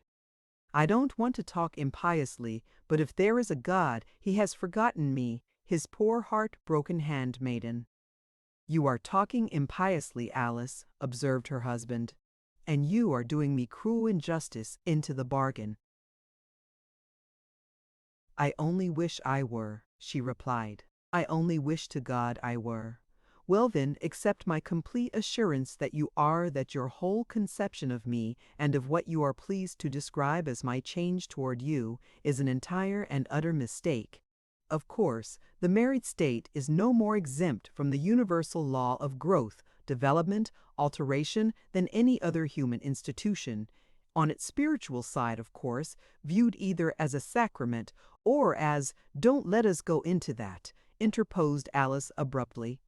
"In fact, there is no good in talking any more at all. It is as if we didn't speak the same language. You don't understand what I say. It makes no impression upon your mind." "Quite to the contrary," he assured her. "I have been deeply interested and concerned in all you have said. I think you are laboring under a great delusion, and I have tried my best to convince you of it. But I have never heard you speak more intelligibly, or I might say, effectively." A little gleam of softness stole over Alice's face. "If you only gave me a little more credit for intelligence," she said, "you would find that I am not such a blockhead as you think I am." "Come, come," he said with a smiling show of impatience. "You really mustn't impute things to me wholesale, like that." She was glad to answer the smile in kind.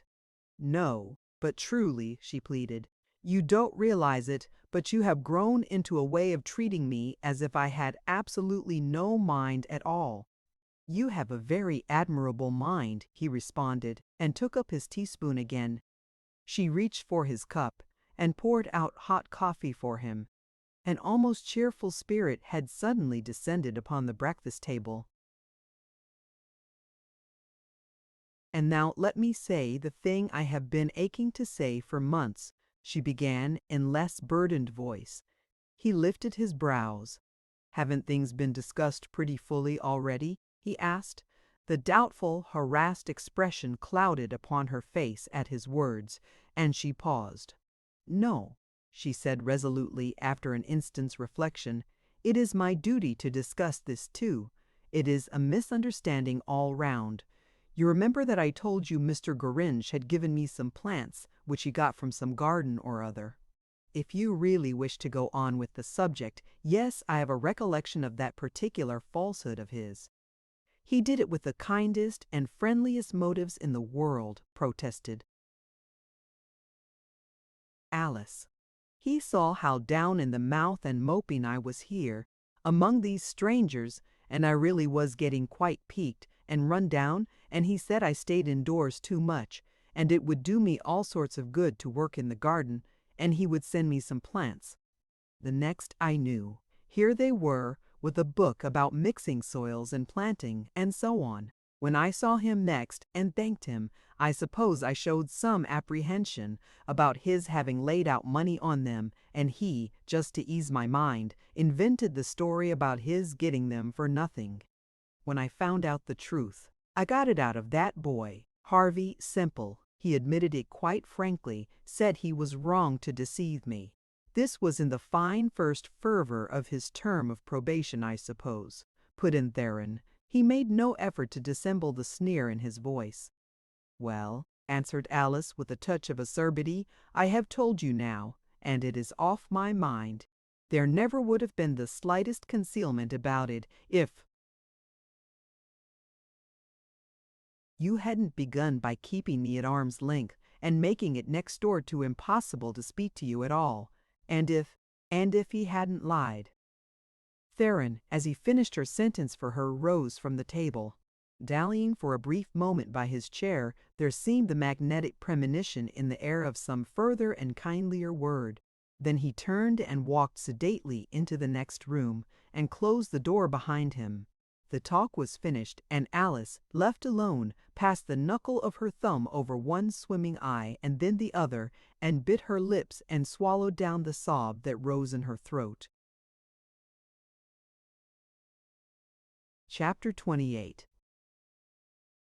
It was early afternoon when Theron walked out of his yard, bestowing no glance upon the withered and tarnished show of the garden, and started with a definite step down the street. The tendency to ruminative loitering, which those who saw him abroad always associated with his tall, spare figure, was not suggested today. He moved forward like a man with a purpose. All the forenoon in the seclusion of the sitting-room, with the book open before him, he had been thinking hard. It was not the talk with Alice that occupied his thoughts. That rose in his mind from time to time, only as a disagreeable blur, and he refused to dwell upon it. It was nothing to him, he said to himself, what Geringe's motives in lying had been. As for Alice, he hardened his heart against her. Just now it was her mood to try and make up to him, but it had been something different yesterday, and who could say what it would be tomorrow? He really had passed the limit of patience with her shifting emotional vagaries, now lurching in this direction, now in that. She had her chance to maintain a hold upon his interest and imagination, and had let it slip. These were the accidents of life, the inevitable harsh happenings in the great tragedy of nature. They could not be helped, and there was nothing more to be said. He had bestowed much more attention upon what the priest had said the previous evening. He passed in review all the glowing tributes Father Forbes had paid to Celia. They warmed his senses as he recalled them, but they also, in a curious, indefinite way, caused him uneasiness. There had been a personal fervor about them which was something more than priestly. He remembered how the priest had turned pale and faltered when the question whether Celia would escape the general doom of her family came up. It was not a merely pastoral agitation that, he felt sure. 100 obscure hints, doubts, stray little suspicions crowded upward together in his thoughts. It became apparent to him now that from the outset he had been conscious of something queer, yes, from that very first day when he saw the priest and Celia together and noted their glance of recognition inside the house of death. He realized now upon reflection that the tone of other people, his own parishioners and his casual acquaintances and Octavius alike, had always had a certain note of reservation in it when it touched upon Miss Madden. Her running in and out of the pastorate at all hours, the way the priest patted her on the shoulder before others, the obvious dislike the priest's ugly old housekeeper bore her, the astonishing freedom of their talk with each other. These dark memories loomed forth out of a mass of sinister conjecture. He could bear the uncertainty no longer. Was it indeed not entirely his own fault that it had existed thus long? No man with the spirit of a mouse would have shilly-shallied in this preposterous fashion, week after week, with the fever of a beautiful woman's kiss in his blood and the woman herself living only round the corner. The whole world had been as good as offered to him, a bewildering world of wealth and beauty and spiritual exaltation and love, and he, like a weak fool, had waited for it to be brought to him on a salver, as it were, and actually forced upon his acceptance. That is my failing, he reflected. These miserable ecclesiastical bandages of mine have dwarfed my manly side. The meanest of Thurston's clerks would have shown a more adventurous spirit and a bolder nerve. If I do not act at once, with courage and resolution, everything will be lost. Already she must think me unworthy of the honor it was in her sweet will to bestow. Then he remembered that she was now always at home. Not another hour of foolish indecision, he whispered to himself. I will put my destiny to the test. I will see her today. A middle-aged, plain-faced servant answered his ring at the doorbell of the Madden mansion. She was palpably Irish, and looked at him with a saddened preoccupation in her gray eyes, holding the door only a little ajar. Theron had got out one of his cards. "I wish to make inquiry about young Mr. Madden, Mr. Michael Madden," he said, holding the card forth tentatively. "I have only just heard of his illness, and it has been a great grief to me." "He is no better," answered the woman, briefly. "I am the Reverend Mr. Ware," he went on, "and you may say that, if he is well enough, I should be glad to see him." The servant peered out at him with a suddenly altered expression, then shook her head. "I don't think he would be wishing to see you," she replied. It was evident from her tone that she suspected the visitor's intentions. Theron smiled in spite of himself. "I have not come as a clergyman," he explained, "but as a friend of the family. If you will tell Miss Madden that I am here, it will do just as well. Yes, we won't bother him. If you will kindly hand my card to his sister." When the domestic turned at this and went in, Theron felt like throwing his hat in the air, there where he stood. The woman's churlish sectarian prejudices had played ideally into his hands. In no other imaginable way could he have asked for Celia so naturally. He wondered a little that a servant at such a grand house as this should leave callers standing on the doorstep. Still more, he wondered what he should say to the lady of his dream when he came into her presence. "Will you please to walk this way?" The woman had returned. She closed the door noiselessly behind him and led the way, not up the sumptuous staircase, as Theron had expected, but along through the broad hall, past several large doors, to a small curtained archway at the end. She pushed aside this curtain, and Theron found himself in a sort of conservatory, full of the hot, vague light of sunshine falling through ground glass. The air was moist and close, and heavy with the smell of verdure and wet earth. A tall bank of palms, with ferns sprawling at their base, reared itself directly in front of him. The floor was of mosaic, and he saw now that there were rugs upon it, and that there were chairs and sofas, and other signs of habitation. It was, indeed, only half a greenhouse, for the lower part of it was in rosewood panels, with floral paintings on them, like a room. Moving to one side of the barrier of palms, he discovered, to his great surprise, the figure of Michael, sitting propped up with pillows in a huge easy-chair. The sick man was looking at him with big, gravely intent eyes. His face did not show as much change as Theron had in fancy pictured. It had seemed almost as bony and cadaverous on the day of the picnic. The hands spread out on the chair arms were very white and thin, though, and the gaze in the blue eyes had a spectral quality which disturbed him. Michael raised his right hand, and Theron, stepping forward, took it limply in his for an instant. Then he laid it down again. The touch of people about to die had always been repugnant to him. He could feel on his own warm palm the very damp of the grave.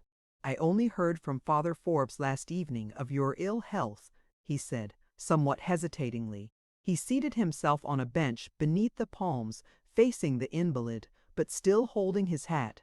"I hope very sincerely that you will soon be all right again." "My sister is lying down in her room," answered Michael. He had not once taken his somber and embarrassing gaze from the other's face. The voice in which he uttered this uncalled-for remark was thin in fiber, cold and impassive. It fell upon Theron's ears with a suggestion of hidden meaning. He looked uneasily into Michael's eyes, and then away again. They seemed to be looking straight through him, and there was no shirking the sensation that they saw and comprehended things with an unnatural prescience. "I hope she is feeling better," Theron found himself saying. "Father Forbes mentioned that she was a little under the weather. I dined with him last night." "I am glad that you came," said Michael, after a little pause. His earnest, unblinking eyes seemed to supplement his tongue with speech of their own. "I do be thinking a great deal about you. I have matters to speak of to you, now that you are here." Theron bowed his head gently in token of grateful attention. He tried the experiment of looking away from Michael, but his glance went back again irresistibly and fastened itself upon the sick man's gaze, and clung there. "I am next door to a dead man," he went on, paying no heed to the others. deprecatory gesture. It is not years or months with me, but weeks. Then I go away to stand up for judgment on my sins, and if it is His merciful will, I shall see God. So I say my goodbyes now, and so you will let me speak plainly, and not think ill of what I say. You are much changed, Mr. Ware, since you came to Octavius, and it is not a change for the good." Theron lifted his brows in unaffected surprise and put inquiry into his glance. "I don't know if Protestants will be saved, in God's good time, or not," continued Michael. "I find there are different opinions among the clergy about that, and of course it is not for me, only a plain mechanic, to be sure, where learned and pious scholars are in doubt. But I am sure about one thing. Those Protestants, and others too, mind you, who profess and preach good deeds, and themselves do bad deeds, they will never be saved. They will have no chance at all to escape hell, fire." "I think we are all agreed upon that, Mr. Madden," said Theron with surface suavity. "Then I say to you, Mr. Ware, you are yourself in a bad path. Take the warning of a dying man, sir, and turn from it." The impulse to smile tugged at Theron's facial muscles. This was really too droll. He looked up at the ceiling, the while he forced his countenance into a polite composure, then turned again to Michael, with some conciliatory commonplace ready for utterance. But he said nothing, and all suggestion of levity left his mind under the searching inspection bent upon him by the young man's hollow eyes. What did Michael suspect? What did he know? What was he hinting at in this strange talk of his? "I saw you often on the street when first you came here," continued Michael. "I knew the man who was here before you, that is, by sight, and he was not a good man. But your face when you came pleased me. I liked to look at you. I was tormented just then, do you see? That so many decent, kindly people, old schoolmates and friends and neighbors of mine, and for that matter, others all over the country, must lose their souls because they were Protestants. At my boyhood and young manhood, that thought took the joy out of me. Sometimes I usen't to sleep a whole night long, for thinking that some lad I had been playing with, perhaps in his own house, that very day would be taken when he died, and his mother too, when she died, and thrown into the flames of hell for all eternity. It made me so unhappy that finally I wouldn't go to any Protestant boy's house and have his mother be nice to me and give me cake and apples, and me thinking all the while that they were bound to be damned, no matter how good they were to me. The primitive humanity of this touched Theron, and he nodded approbation with a tender smile in his eyes, forgetting for the moment that a personal application of the monologue had been hinted at. "But then later, as I grew up," the sick man went on, "I learned that it was not altogether certain. Some of the authorities, I found, maintained that it was doubtful, and some said openly that there must be salvation possible for good people who lived in ignorance of the truth through no fault of their own. Then I had hope one day, and no hope the next. And as I did my work I thought it over, and in the evenings my father and I talked it over, and we settled nothing of it at all. Of course, how could we? Did you ever discuss the question with your sister?" It occurred suddenly to Theron to interpose. He was conscious of some daring in doing so, and he fancied that Michael's drawn face clouded a little at his words. "My sister is no theologian," he answered briefly. "Women have no call to meddle with such matters. But I was saying it was in the middle of these doubtings of mine that you came here to Octavius, and I noticed you on the streets, and once in the evening I made no secret of it to my people. I sat in the back of your church and heard you preach. As I say, I liked you. It was your face and what I thought it showed of the man underneath it that helped settle my mind more than anything else. I said to myself, here is a young man, only about my own age, and he has education and talents, and he does not seek to make money for himself or a great name, but he is content to live humbly on the salary of a bookkeeper, and devote all his time to prayer and the meditation of his religion, and preaching and visiting the sick and the poor, and comforting them. His very face is a pleasure and a help for those in suffering and trouble to look at. The very sight of it makes caves record entertaining. I will not credit it that God intends damning such a man as that, or any like him." Theron bowed with a slow, hesitating gravity of manner and deep, not wholly complacent, attention on his face. Evidently all this was by way of preparation for something unpleasant. "That was only last spring," said Michael. His tired voice sank for a sentence or two into a meditative half-whisper. "And it was my last spring of all. I shall not be growing weak any more, or drawing hard breaths when the first warm weather comes. It will be one season to me hereafter, always the same." He lifted his voice with perceptible effort. "I am talking too much. The rest I can say in a word.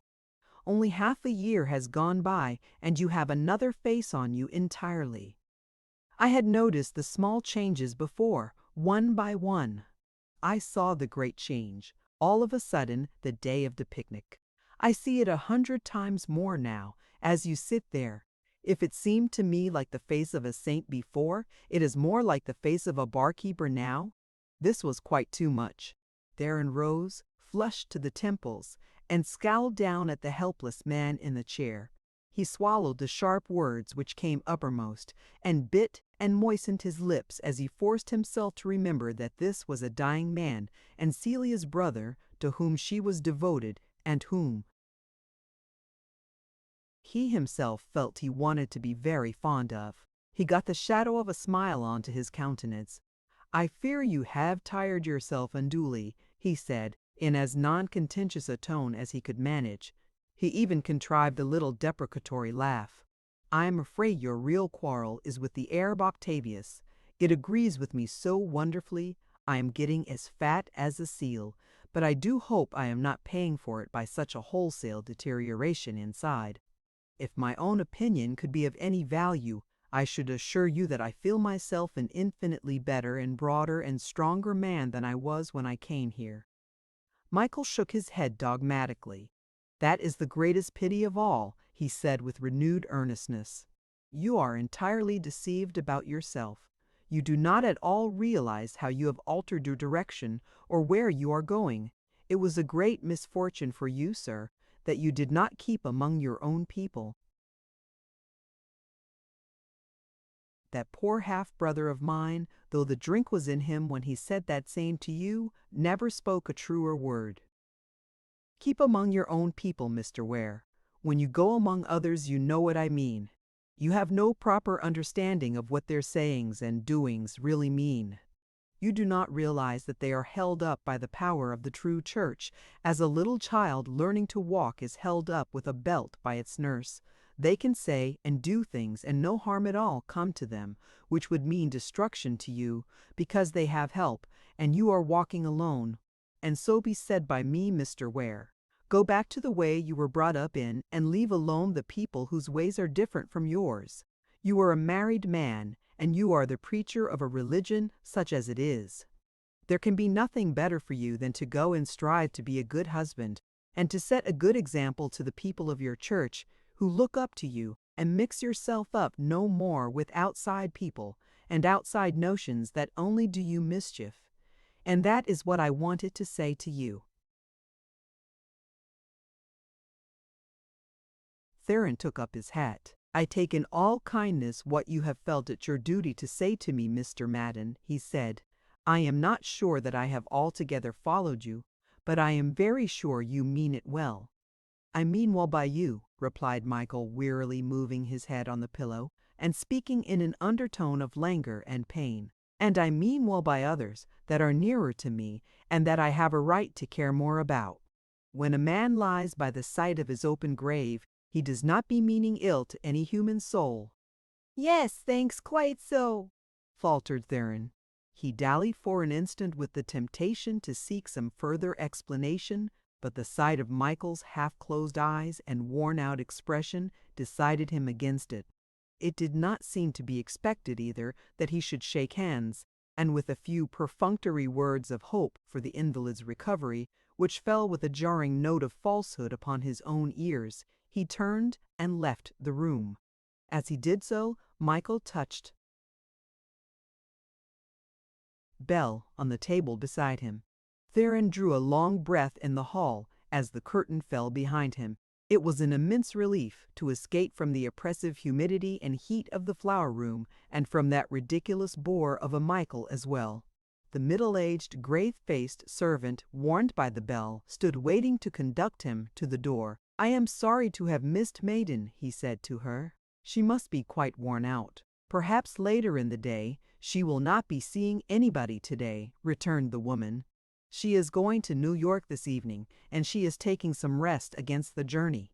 "Will she be away long?" he asked mechanically. The servant's answer, "I have no idea," hardly penetrated his consciousness at all. He moved down the steps and along the gravel to the street in a maze of mental confusion. When he reached the sidewalk, under the familiar elms, he paused and made a definite effort to pull his thoughts together and take stock of what had happened, of what was going to happen, but the thing baffled him. It was as if some drug had stupefied his faculties. He began to walk, and gradually saw that what he was thinking about was the fact of Celia's departure for New York that evening. He stared at this fact, at first in its nakedness, then clothed with reassuring suggestions that this was no doubt a trip she very often made. There was a blind sense of comfort in this idea, and he rested himself upon it. Yes, of course, she traveled a great deal. New York must be as familiar to her as Octavius was to him. Her going there now was quite a matter of course, the most natural thing in the world. Then there burst suddenly uppermost in his mind the other fact that Father Forbes was also going to New York that evening. The two things spindled upward side by side, yet separately, in his mental vision. Then they twisted and twined themselves together. He followed their convolutions miserably, walking as if his eyes were shut. In slow fashion, matters defined and arranged themselves before him. The process of tracing their sequence was all torture, but there was no possibility, no notion, of shirking any detail of the pain. The priest had spoken of his efforts to persuade Celia to go away for a few days, for rest and change of air and scene. He must have known only too well that she was going, but of that he had been careful to drop no hint. The possibility of accident was too slight to be worth considering. People on such intimate terms as Celia, and the priest people with such facilities for seeing each other whenever they desired, did not find themselves on the same train of cars, with the same long journey in view, by mere chance. Theron walked until dusk began to close in upon the autumn day. It grew colder as he turned his face homeward. He wondered if it would freeze again overnight, and then remembered the shriveled flowers in his wife's garden. For a moment they shaped themselves in a picture before his mind's eye. He saw their blackened foliage, their sicklied, drooping stalks and wilted blooms, and as he looked they restored themselves to the vigor and grace and richness of color of summertime, as vividly as if they had been painted on a canvas. Or no, the picture he stared at was not on canvas, but on the glossy, varnished panel of a luxurious sleeping car.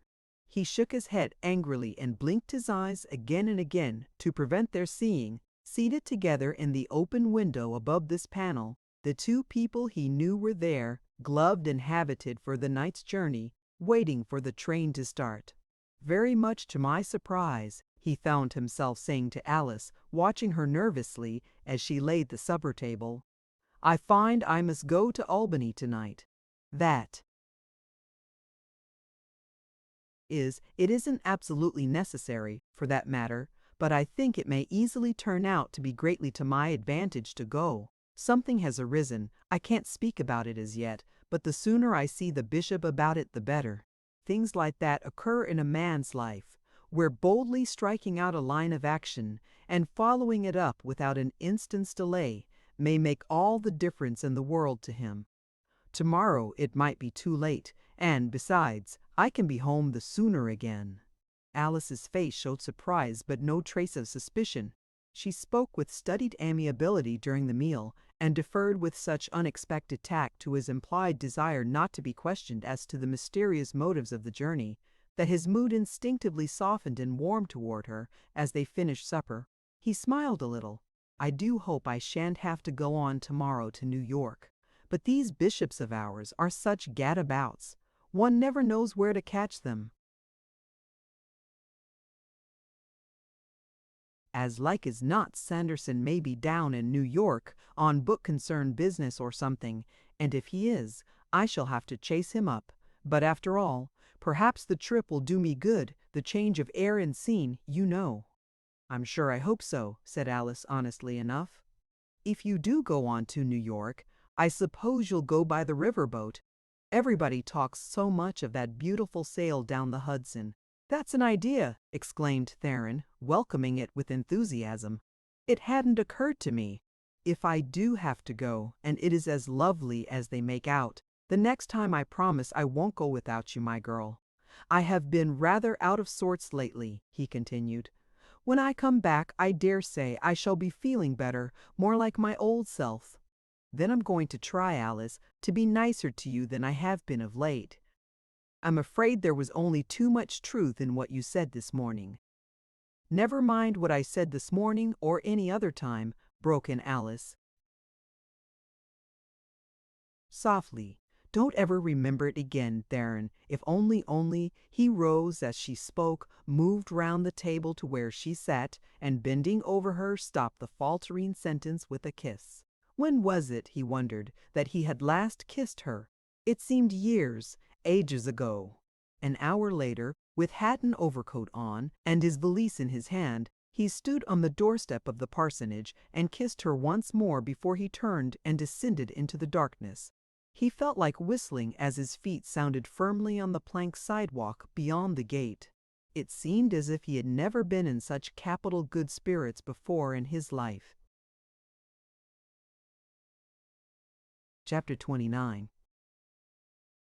The train was at a standstill somewhere, and the dull, ashen beginnings of daylight had made a first feeble start toward effacing the lamps in the car roof when the new day opened for Theron.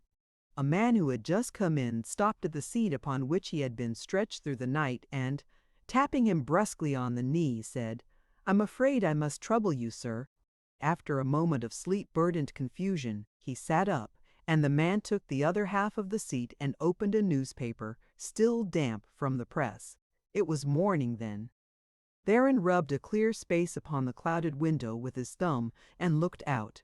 There was nothing to be seen but a broad stretch of tracks, and beyond this the shadowed outlines of wagons and machinery in a yard with a background of factory buildings. The atmosphere in the car was vile beyond belief. He thought of opening the window, but feared that the peremptory-looking man with the paper who had wakened him and made him sit up might object. There were the only people in the car who were sitting up. Backwards and forwards, on either side of the narrow aisle, the dim light disclosed recumbent forms, curled uncomfortably into corners, or sprawling at difficult angles which involved the least interference with one another. Here and there an upturned face gave a livid patch of surface for the mingled play of the gray dawn and the yellow lamplight. A ceaseless noise of snoring was in the air. He got up and walked to the tank of ice water at the end of the aisle, and took a drink from the most inaccessible portion of the common tin cup's rim. The happy idea of going out on the platform struck him, and he acted upon it. The morning air was deliciously cool and fresh by contrast, and he filled his lungs with it again and again. Standing here, he could discern beyond the buildings to the right the faint purplish outlines of great rounded hills. Some workmen, one of them bearing the torch, were crouching along under the side of the train, pounding upon the resonant wheels with small hammers. He recalled having heard the same sound in the watches of the night during a prolonged halt. Someone had said it was Albany. He smiled in spite of himself at the thought that Bishop Sanderson would never know about the visit he had missed. Swinging himself to the ground, he bent sidewise and looked forward down the long train. There were 5, 6, perhaps more, sleeping cars on in front. Which one of them, he wondered, and then there came the sharp, "All aboard!" from the other side, and he bundled up the steps again and entered the car as the train slowly resumed its progress. He was wide awake now and quite at his ease. He took his seat and diverted himself by winking gravely at a little child facing him on the next seat but one. There were 4 other children in the family party, encamped about the tired and still sleeping mother whose back was turned to Theron. He recalled now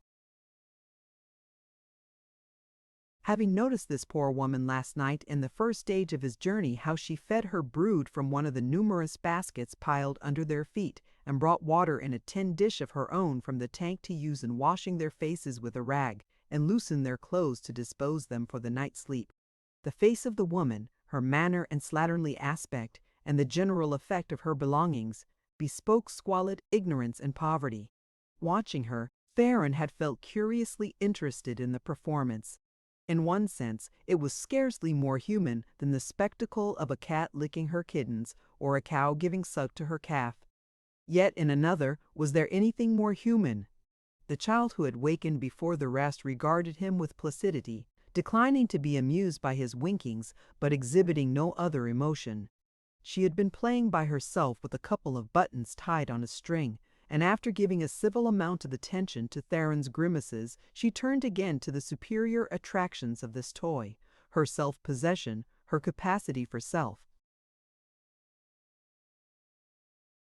entertainment, the care she took not to arouse the others, all impressed him very much. He felt in his pocket for a small coin, and reaching forward, offered it to her. She took it calmly, bestowed a tranquil gaze upon him for a moment, and went back to the buttons. Her indifference produced an unpleasant sensation upon him somehow, and he rubbed the steaming window clear again and stared out of it. The wide river lay before him, flanked by a precipitous wall of cliffs which he knew instantly must be the Palisades. There was an advertisement painted on them which he tried in vain to read. He was surprised to find they interested him so slightly. He had heard all his life of the Hudson, and especially of it just at this point. The reality seemed to him almost commonplace. His failure to be thrilled depressed him for the moment. "I suppose those are the Palisades?" he asked his neighbor. The man glanced up from his paper, nodded, and made as if to resume his reading. But his eye had caught something in the prospect through the window which arrested his attention. "By George!" he exclaimed, and lifted himself to get a clearer view. "What is it?" asked Theron, peering forth as well. "Nothing. Only Barclay Wendover's yacht is still there. There's been a hitch of some sort. They were to have left yesterday." "Is that it, that long black thing?" queried Theron. "That can't be a yacht, can it?" "What do you think it is?" answered the other. They were looking at a slim, narrow hull, lying at anchor, silent and motionless on the drab expanse of water. If that ain't a yacht, they haven't begun building any yet. They're taking her over to the Mediterranean for a cruise, around India and Japan for the winter, and home by the South Sea Islands. Friend of mine's in the party. Wouldn't mind the trip myself." "But do you mean to say," asked Theron, "that that little shell of a thing can sail across the ocean?" "Why, how many people would she hold?" The man laughed. "Well," he said, "there's room for 2 sets of quadrilles in the chief saloon if the rest keep their legs well up on the sofas, but there's only 10 or a dozen in the party this time. More than that rather get in one another's way, especially with so many ladies on board." Theron asked no more questions, but bent his head to see the last of this wonderful craft. The sight of it, and what he had heard about it, suddenly gave point and focus to his thoughts. He knew at last what it was that had lurked, formless and undesignated, these many days in the background of his dreams. The picture rose in his mind now of Celia as the mistress of a yacht. He could see her reclining in a low easy-chair upon the polished deck, with the big white sails billowing behind her and the sun shining upon the deep blue waves and glistening through the splash of spray in the air and weaving a halo of glowing gold about her fair head. Ah, how the tender visions crowded now upon him!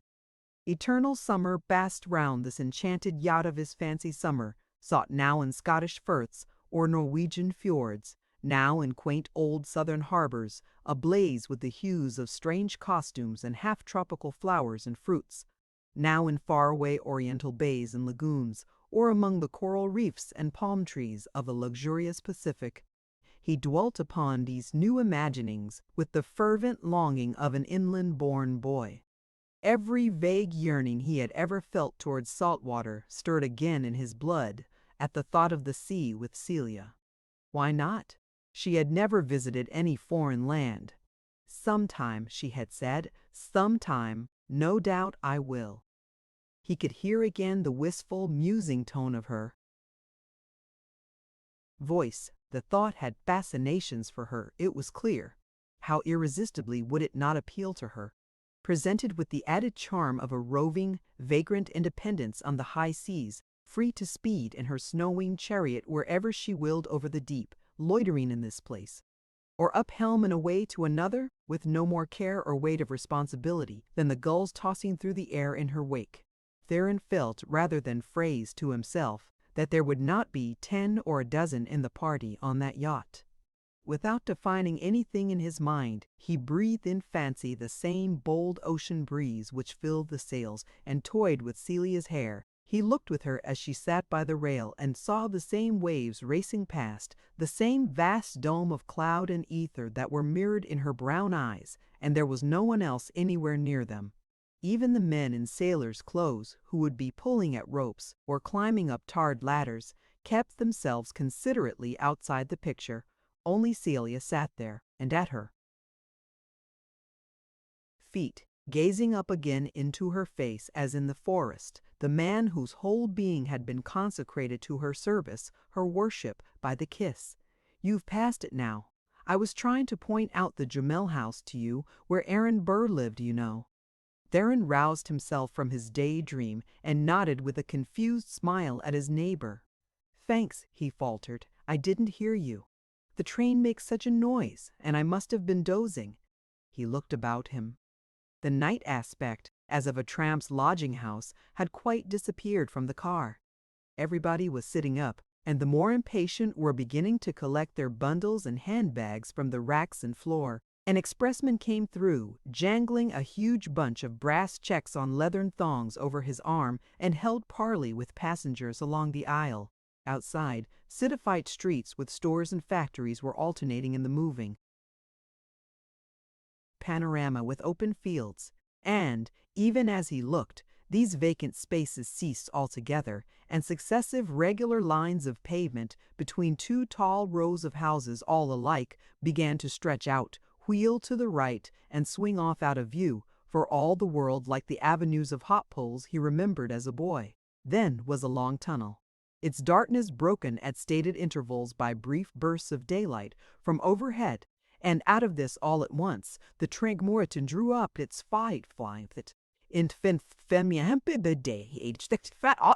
Yes, this is New York, said the man, folding up his paper and springing to his feet. The narrow aisle was filled with many others who had been prompter still, and Theron stood, bag in hand, waiting till this energetic throng should have pushed itself bodily past him, forth from the car. Then he himself made his way out, drifting with a sense of helplessness in their resolute wake. There rose in his mind the sudden conviction that he would be too late. All the passengers in the forward sleepers would be gone before he could get there. Yet even this terror gave him no new power to get ahead of anybody else in the tightly packed throng. Once on the broad platform, the others started off briskly. They all seemed to know just where they wanted to go, and to feel that no instant of time was to be lost in getting there. Theron himself caught some of this urgent spirit and hurled himself along in the throng with reckless haste, knocking his bag against people's legs, but never pausing for apology or comment until he found himself abreast of the locomotive at the head of the train. He drew aside from the main current here and began searching the platform, far and near, for those he had traveled so far to find. The platform emptied itself. Theron lingered on in puzzled hesitation and looked about him.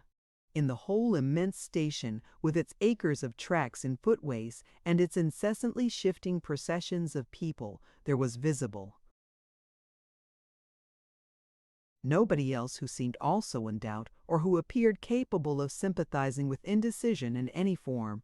Another train came in, some way over to the right, and before it had fairly stopped, swarms of eager men began boiling out of each end of each car, literally precipitating themselves over one another, it seemed to Theron, in their excited dash down the steps. As they caught their footing below, they started racing pell-mell down the platform to its end. There he saw them, looking more than ever like clustered bees in the distance, struggling vehemently in a dense mass up a staircase in the remote corner of the building. "What are those folks running for? Is there a fire?" he asked an amiable-faced young mulatto in the uniform of the sleeping car service, who passed him with some light handbags. "No, they's Harlem people, I guess, jes' catchin' the elevated, that's all, sir," he answered obligingly. At the moment, some passengers emerged slowly from one of the sleeping cars and came loitering toward him.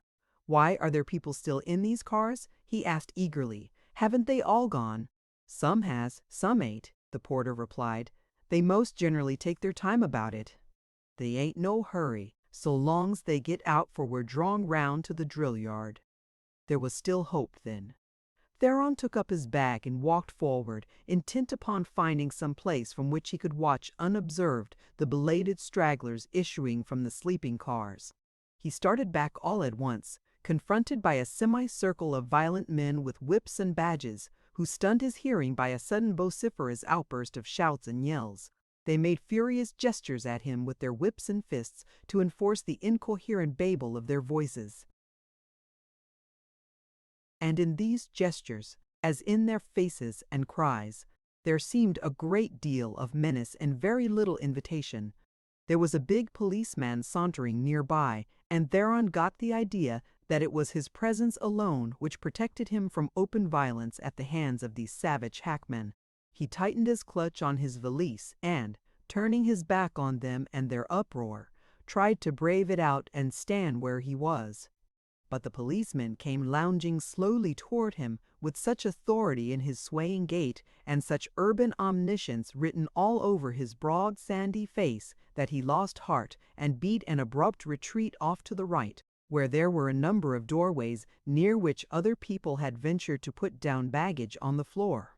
Here, somewhat screened from observation, he stood for a long time, watching at odd moments the ceaselessly varying phases of the strange scene about him, but always keeping an eye on the train he had himself arrived in. It was slow and dispiriting work. A dozen times his heart failed him, and he said to himself mournfully that he had had his journey for nothing. Then some new figure would appear, alighting from the steps of a sleeper, and hope revived in his breast. At last, when over half an hour of expectancy had been marked off by the big clock overhead, his suspense came to an end. He saw Father Forbes' erect and substantial form, standing on the car platform, nearest of all, balancing himself with his white hands on the rails, waiting for something. Then, after a little, he came down, followed by a black porter, whose arms were burdened by numerous bags and parcels. The two stood a minute or so more in hesitation at the side of the steps.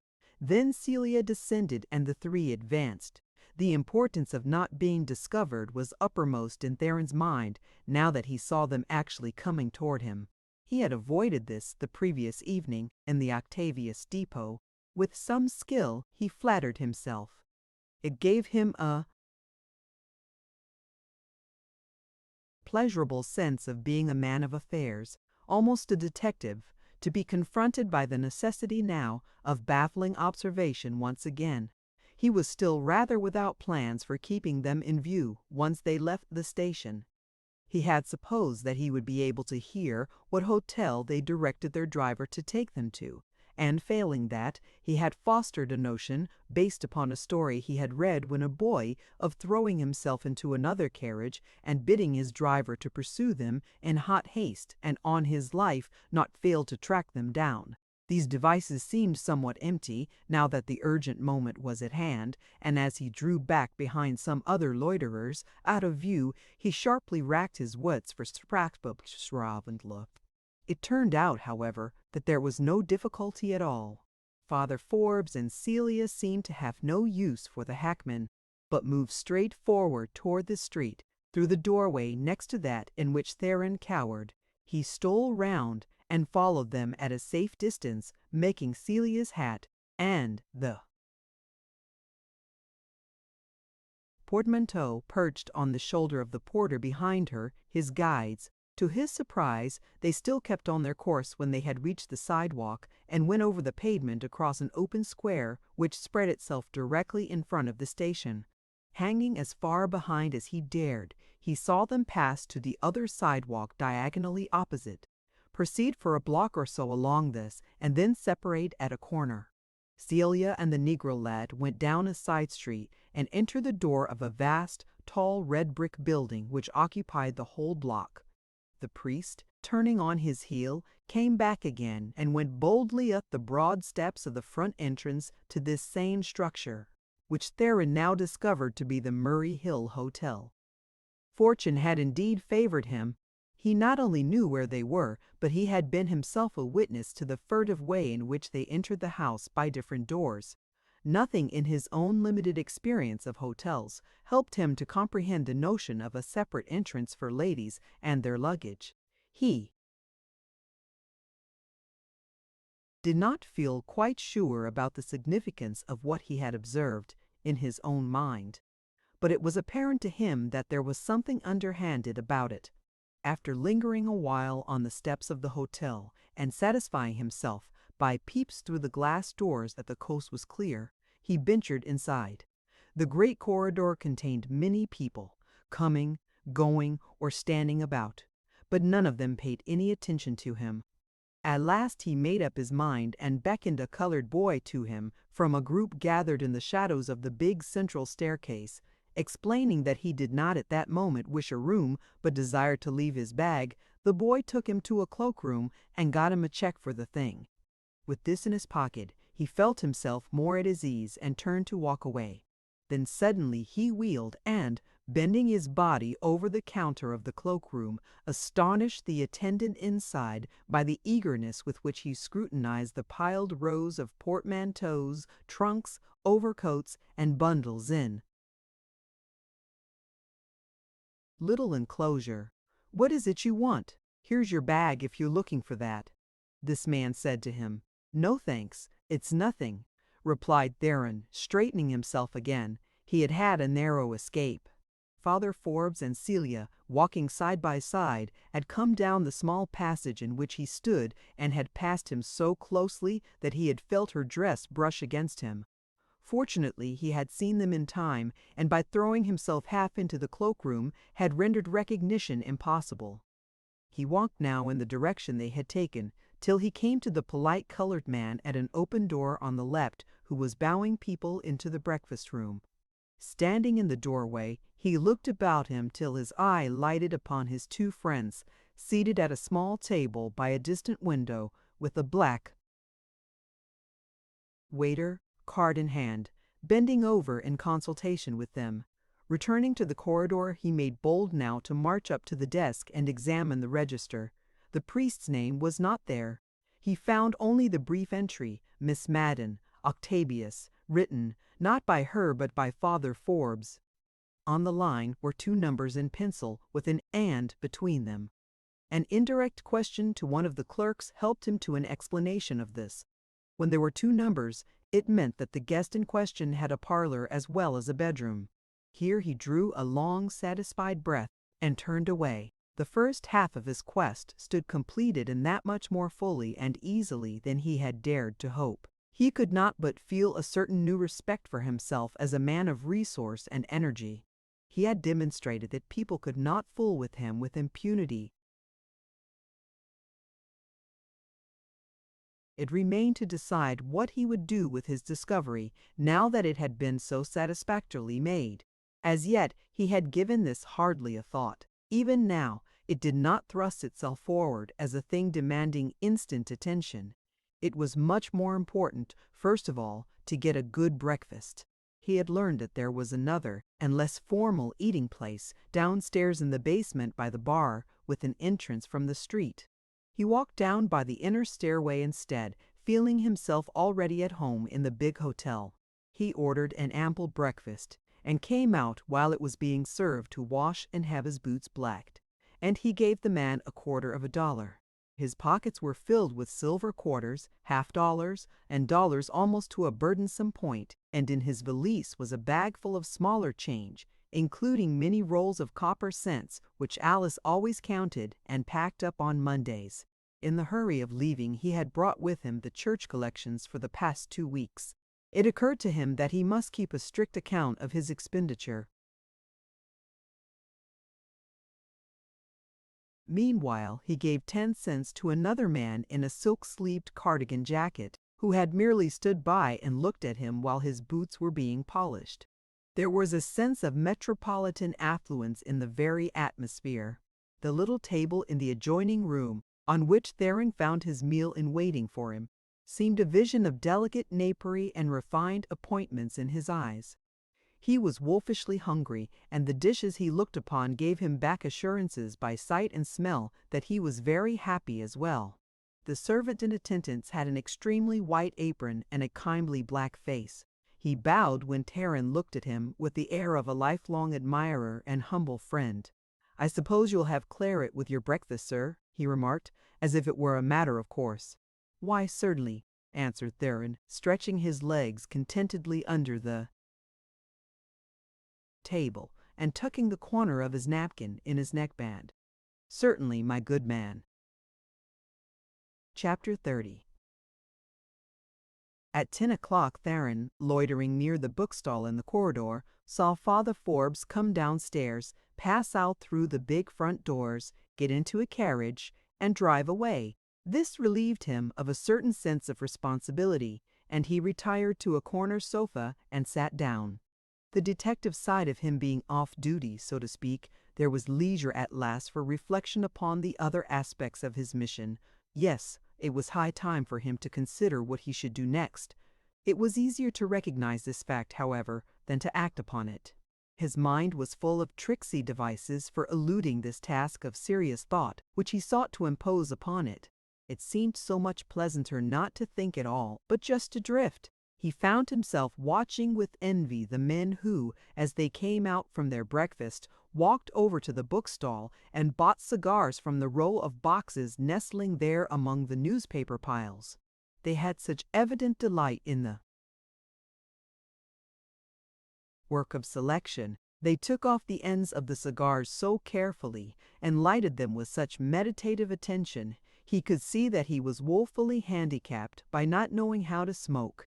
He had had the most wonderful breakfast of his life, but even in the consciousness of comfortable repletion which pervaded his being, there was an obstinate sense of something lacking. No doubt a good cigar was the thing needed to round out the perfection of such a breakfast. He half rose once, fired by a sudden resolution to go over and get one, but of course that was nonsense. It would only make him sick. He sat down and determinedly set himself to thinking. The effort finally brought fruit, and of a kind which gave him a very unhappy quarter of an hour. The lover part of him was uppermost now, insistently exposing all its raw surfaces to the stings and scalds of jealousy. Up to this moment, his brain had always evaded the direct question of how he and the priest relatively stood in Celia's estimation. It forced itself remorselessly upon him now, and his thoughts, so far from shirking the subject, seemed to rise up to meet it. It was extremely unpleasant, all this, but then a calmer view asserted itself. Why go out of his way to invent anguish for himself? The relations between Celia and the priest, whatever they might be, were certainly of old standing. They had begun before his time. His own romance was a more recent affair, and must take its place, of course, subject to existing conditions. It was all right for him to come to New York and satisfy his legitimate curiosity as to the exact character and scope of these conditions, but it was foolish to pretend to be amazed or dismayed at the discovery of their existence. They were a part of the situation which he, with his eyes wide open, had accepted. It was his function to triumph over them, to supplant them, to rear the edifice of his own victorious passion upon their ruins. It was to this that Celia's kiss had invited him. It was for this that he had come to New York. To let his purpose be hampered or thwarted now by childish doubts and jealousies would be ridiculous. He rose and, holding himself very erect, walked with measured deliberation across the corridor and up the broad staircase. There was an elevator near at hand, he had noticed, but he preferred the stairs.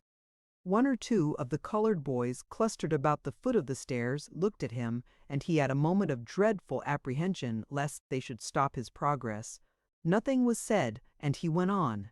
The numbers on the first floor were not what he wanted, and after some wandering about, he ascended to the next, and then to the third. Every now and then he encountered attendants, but intuitively he bore himself with an air of knowing what he was about, which protected him from inquiry.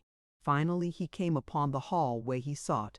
Passing along, he found the doors bearing the numbers he had memorized so well. They were quite close together, and there was nothing to help him guess which belonged to the parlor. He hesitated, gazing wistfully from one to the other. In the instant of indecision, even while his alert ear caught the sound of feet coming along toward the passage in which he stood, a thought came to quicken his resolve. It became apparent to him that his discovery gave him a certain new measure of freedom with Celia, a sort of right to take things more for granted than heretofore. He chose a door at random and rapped distinctly on the panel. "Come!" The voice he knew for Celia's. The single word, however, recalled the usage of Father Forbes, which he had noted more than once at the pastorate when Maggie had knocked.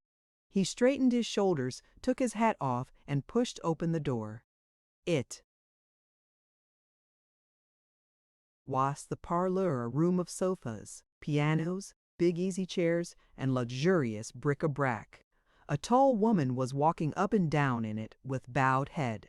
Her back was at the moment toward him, and he looked at her, saying to himself that this was the lady of his dreams, the enchantress of the kiss, the woman who loved him. But somehow it did not seem to his senses to be Celia. She turned and moved a step or two in his direction before she mechanically lifted her eyes and saw who was standing in her doorway. She stopped short and regarded him. Her face was in the shadow, and he could make out nothing of its expression, save that there was a general effect of gravity about it. "I cannot receive you," she said. "You must go away. You have no business to come like this without sending up your card." Theron smiled at her. The notion of taking in earnest her inhospitable words did not at all occur to him. He could see now that her face had vexed and saddened lines upon it, and the sharpness of her tone remained in his ears. But he smiled again gently, to reassure her. "I ought to have sent up my name, I know," he said, "but I couldn't bear to wait. I just saw your name on the register, and you will forgive me, won't you? I ran to you at once. I know you won't have the heart to send me away." She stood where she had halted, her arms behind her, looking him fixedly in the face. He had made a movement to advance and offer his hand in greeting, but her posture checked the impulse. His courage began to falter under her inspection. "Must I really go down again?" he pleaded. "It's a crushing penalty to suffer for such little indiscretion. I was so excited to find you were here. I never stopped to think. Don't send me away. Please don't." Celia raised her head. "Well, shut the door then," she said, "since you are so anxious to stay. You would have done much better, though, very much better indeed, to have taken the hint and gone away." "Will you shake hands with me, Celia?" he asked softly as he came near her. "Sit there, please." she made answer, indicating a chair in the middle of the room. He obeyed her, but to his surprise, instead of seating herself as well, she began walking up and down the length of the floor again. After a turn or two she stopped in front of him and looked him full in the eye. The light from the windows was on her countenance now, and its revelations vaguely troubled him. It was a Celia he had never seen before who confronted him. "I am much occupied by other matters," she said, speaking with cold impassivity, "but still I find myself curious to know just what limits you set to your dishonesty." Theron stared up at her. His lips quivered, but no speech came to them. If this was all merely fond playfulness, it was being carried to a heart-aching point. "I saw you hiding about in the depot at home last evening," she went on. "You come up here pretending to have discovered me by accident, but I saw you following me from the Grand Central this morning." "Yes, I did both these things," said Theron boldly. A fine bravery tingled in his veins all at once. He looked into her face and found the spirit to disregard its frowning aspect. "Yes, I did them," he repeated defiantly. "That is not the 100th part or the 1,000th part of what I would do for your sake. I have got way beyond caring for any consequences. Position, reputation, the good opinion of fools, what are they? Life itself, what does it amount to? Nothing at all with you in the balance." "Yes, but I am not in the balance," observed Celia quietly. "That is where you have made your mistake." Theron laid aside his hat. Women were curious creatures, he reflected. Some were susceptible to one line of treatment, some to another. His own reading of Celia had always been that she liked opposition, of a smart, rattling, almost cheeky sort. One got on best with her by saying bright things. He searched his brain now for some clever quip that would strike sparks from the adamantine mood which for the moment it was her whim to assume. To cover the process, he smiled a little. Then her beauty, as she stood before him, her queenly form clad in a more stiffly fashionable dress than he had seen her wearing before, appealed afresh and overwhelmingly to him. He rose to his feet. "Have you forgotten our talk in the woods?" he murmured with a wooing note. "Have you forgotten the kiss?" She shook her head calmly. "I have forgotten nothing." "Then why play with me so cruelly now?" he went on, in a voice of tender deprecation. "I know you don't mean it, but all the same, it bruises my heart a little. I build myself so wholly upon you.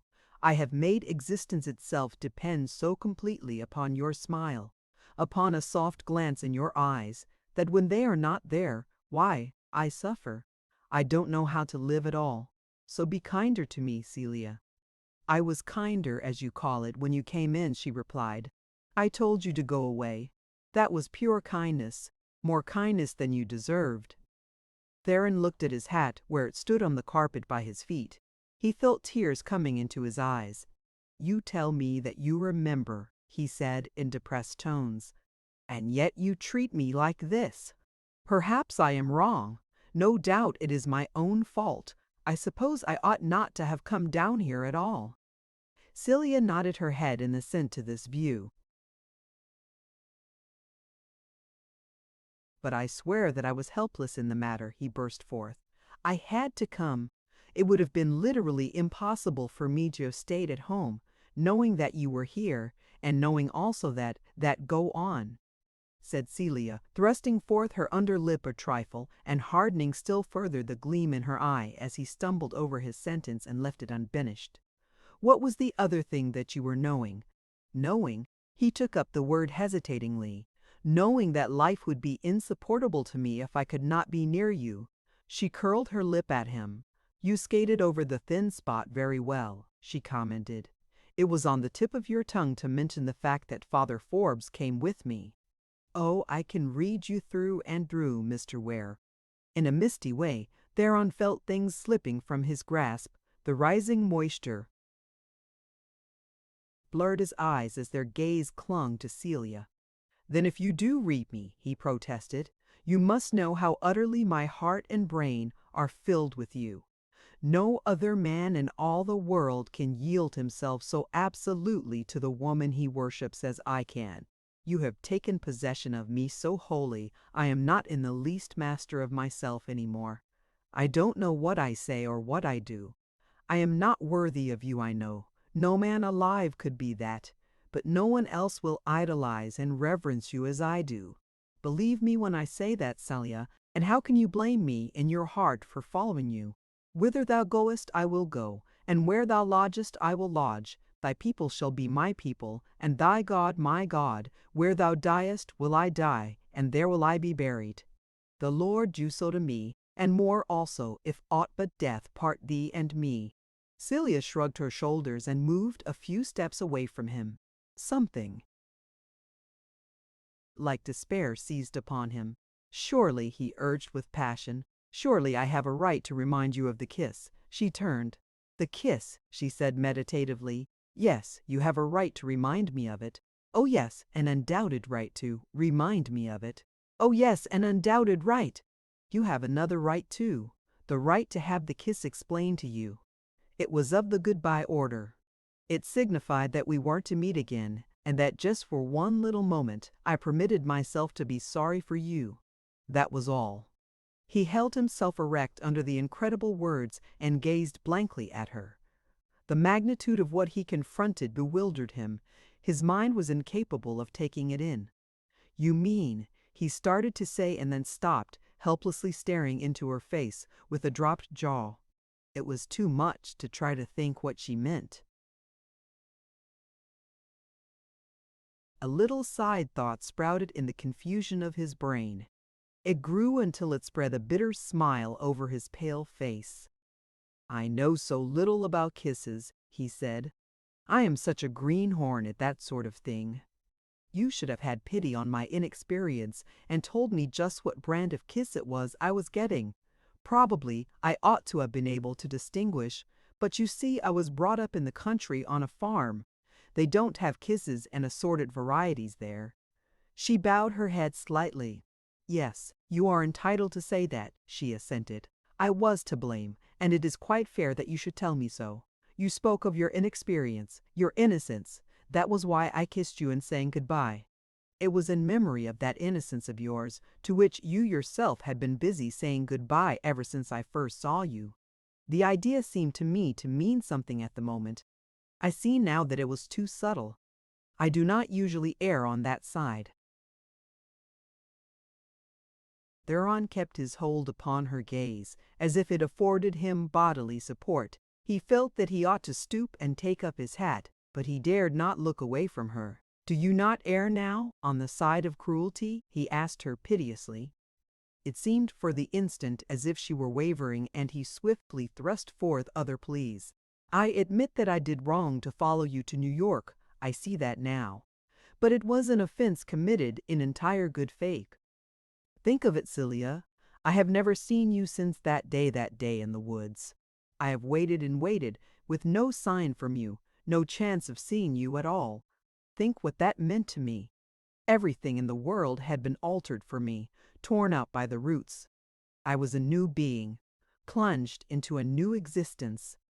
The kiss had done that, but until I saw you again, I could not tell whether this vast change in me and my life was for good or for bad, whether the kiss had come to me as a blessing or a curse. The suspense was killing me, Celia. That is why, when I learned that you were coming here, I threw everything to the winds and followed you. You blame me for it, and I bow my head and accept the blame. But are you justified in punishing me so terribly and going on after I have confessed my error and cutting my heart into little strips, putting me to death by torture? Sit down, said Celia, with a softened weariness in her voice. She seated herself in front of him as he sank into his chair again.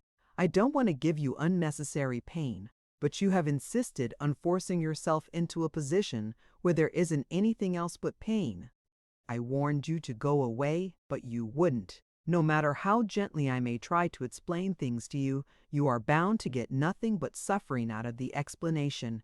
Now shall I still go on? He inclined his head in token of assent, and did not lift it again, but raised toward her a disconsolate gaze from a pallid, drooping face. "It is all in a single word, Mr. Ware," she proceeded in low tones. "I speak for others as well as myself. Mind you, we find that you are a bore." Theron's stiffened countenance remained immovable. He continued to stare unblinkingly up into her eyes. "We were disposed to like you very much when we first knew you," Celia went on. "You impressed us as an innocent, simple, genuine young character, full of mother's milk. It was like the smell of early spring in the country to come in contact with you. Your honesty of nature, your sincerity in that absurd religion of yours, your general énervé of mental and spiritual get-up all pleased us a great deal. We thought you were going to be a real acquisition." "Just a moment. Whom do you mean by we?" He asked the question calmly enough, but in a voice with an effect of distance in it. "It may not be necessary to enter into that," she replied. "Let me go on. But then it became apparent, little by little, that we had misjudged you. We liked you, as I have said, because you were unsophisticated and delightfully fresh and natural. Somehow we took it for granted you would stay so. But that is just what you didn't do, just what you hadn't the sense to try to do. Instead, we found you inflating yourself with all sorts of egotisms and vanities. We found you presuming upon the friendships which had been mistakenly extended to you. Do you want instances? You went to Dr. Ledsmar's house that very day after I had been with you to get a piano at Thurston's and tried to inveigle him into talking scandal about me. You came to me with tales about him. You went to Father Forbes and sought to get him to gossip about us both. Neither of those men will ever ask you inside his house again.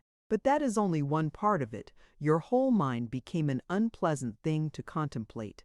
You thought it would amuse and impress us to hear you ridiculing and reviling the people of your church, whose money supports you, and making a mock of the things they believe in, and which you for your life wouldn't dare let them know you didn't believe in. You talked to us slightingly about your wife. What were you thinking of not to comprehend that would disgust us? You showed me once, do you remember? A life of George Sand that you had just bought because you had just bought that she had an unclean side to her life. You chuckled as you spoke to me about it, and you were for all the world like a little nasty boy, giggling over something dirty that older people had learned not to notice. These are merely random incidents. They are just samples, picked haphazard, of the things in you which have been opening our eyes, little by little, to our mistake. I can understand that all the while you really fancied that you were expanding, growing, in all directions. What you took to be improvement was degeneration. When you thought that you were impressing us most by your smart sayings and doings, you were reminding us most of the fable about the donkey trying to play lapdog. And it wasn't even an honest, straightforward donkey at that. She uttered these last words sorrowfully, her hands clasped in her lap and her eyes sinking to the floor. A silence ensued. Then Theron reached a groping hand out for his hat and, rising, walked with a lifeless automatic step to the door. He had it half open, when the impossibility of leaving in this way towered suddenly in his path and overwhelmed him. He slammed the door to, and turned as if he had been whirled round by some mighty wind. He came toward her, with something almost menacing in the vigor of his movements and in the wild look upon his white, set face. Halting before her, he covered the tailor-clad figure, the coiled red hair, the upturned face with its simulated calm, the big brown eyes, the rings upon the clasped fingers, with the sweeping, comprehensive glare of passion. "This is what you have done to me, then."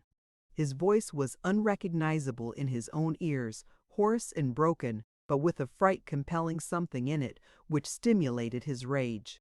The horrible notion of killing her, there where she sat, spread over the chaos of his mind with an effect of unearthly light red and abnormally evil.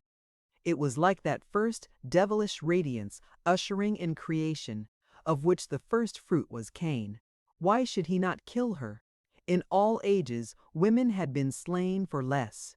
Yes, and men had been hanged. Something rose and stuck in his dry throat, and as he swallowed it down, the sinister flare of murderous fascination died suddenly away into darkness. The world was all black again, plunged in the Egyptian night, which lay upon the face of the deep, while the earth was yet without form and void. He was alone on it, alone among awful planetary solitudes which crushed him. The sight of Celia, sitting motionless only a pace in front of him, was plain enough to his eyes. It was an illusion. She was really a star, many millions of miles away. These things were hard to understand, but they were true nonetheless. People seemed to be about him, but in fact he was alone. He recalled that even the little child in the car, playing with those 2 buttons on a string, would have nothing to do with him. Take his money, yes. Take all he would give her, but not smile at him, not come within reach of him. Men closed the doors of their houses against him. The universe held him at arm's length as a nuisance. He was standing with one knee upon a sofa. Unconsciously he had moved round to the side of Celia, and as he caught the effect of her face now in profile, memory pictures began at once building themselves in his brain, pictures of her standing in the darkened room of the cottage of death, declaiming the Cone Fighter, of her seated at the piano under the pure, mellowed candlelight, of her leaning her chin on her hands and gazing meditatively at the leafy background of the woods they were in, of her lying back, indolently content, in the deck chair on the hat, which had vowed to see. He sank in a heap upon the couch, and burying his face among its cushions, wept and groaned aloud.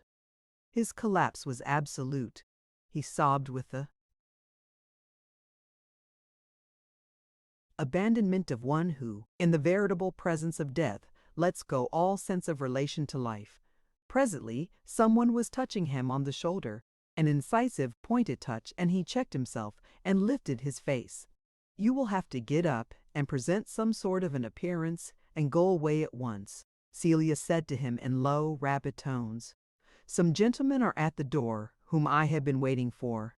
As he stupidly sat up and tried to collect his faculties, Celia had opened the door and admitted 2 visitors.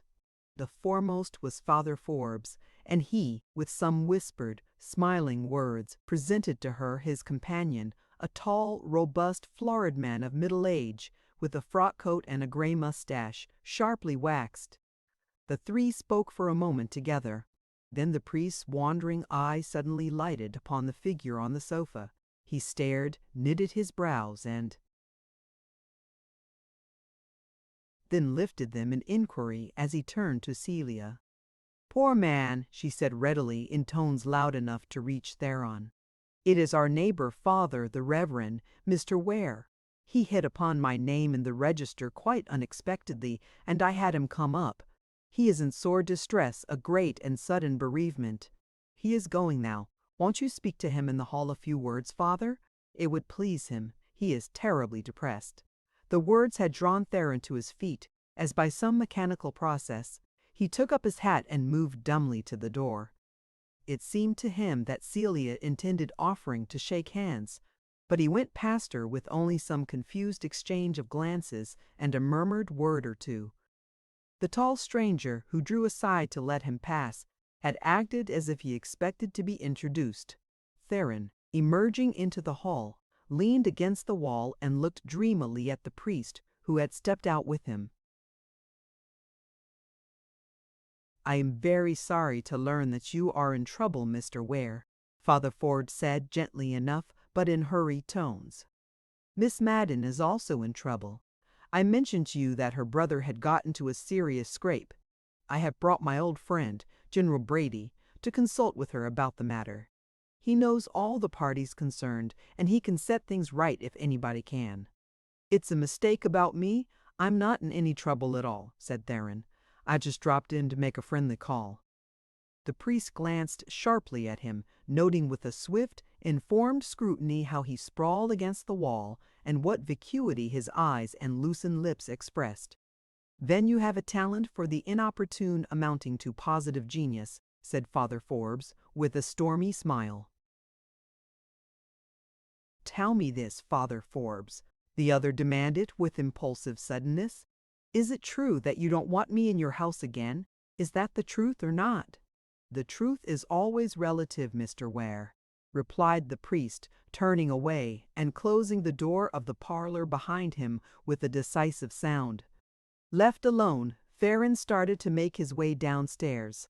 He found his legs wavering under him and making zigzag movements of their own in a bewildering fashion. He referred this at first, in an outburst of fresh despair, to the effects of his great grief. Then, as he held tight to the banister and governed his descent, step by step, it occurred to him that it must be the wine he had had for breakfast. Upon examination, he was not so unhappy after all. Chapter 31.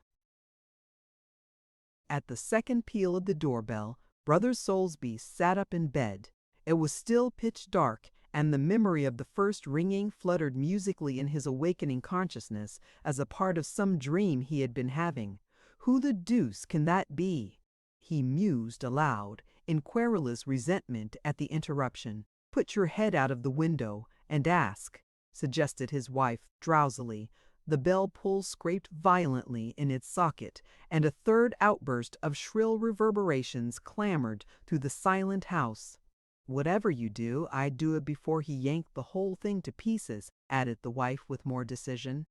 Brother Soulsby was wide awake now. He sprang to the floor and, groping about in the obscurity, began drawing on some of his clothes. He rapped on the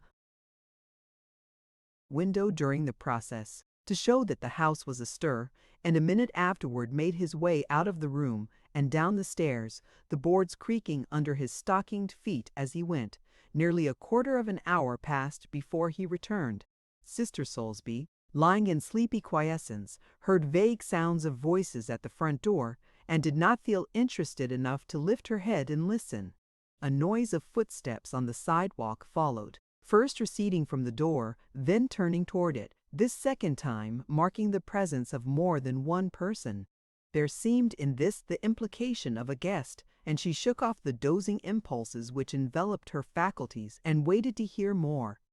There came up, after further muttering of male voices, the undeniable chink of coins striking against one another.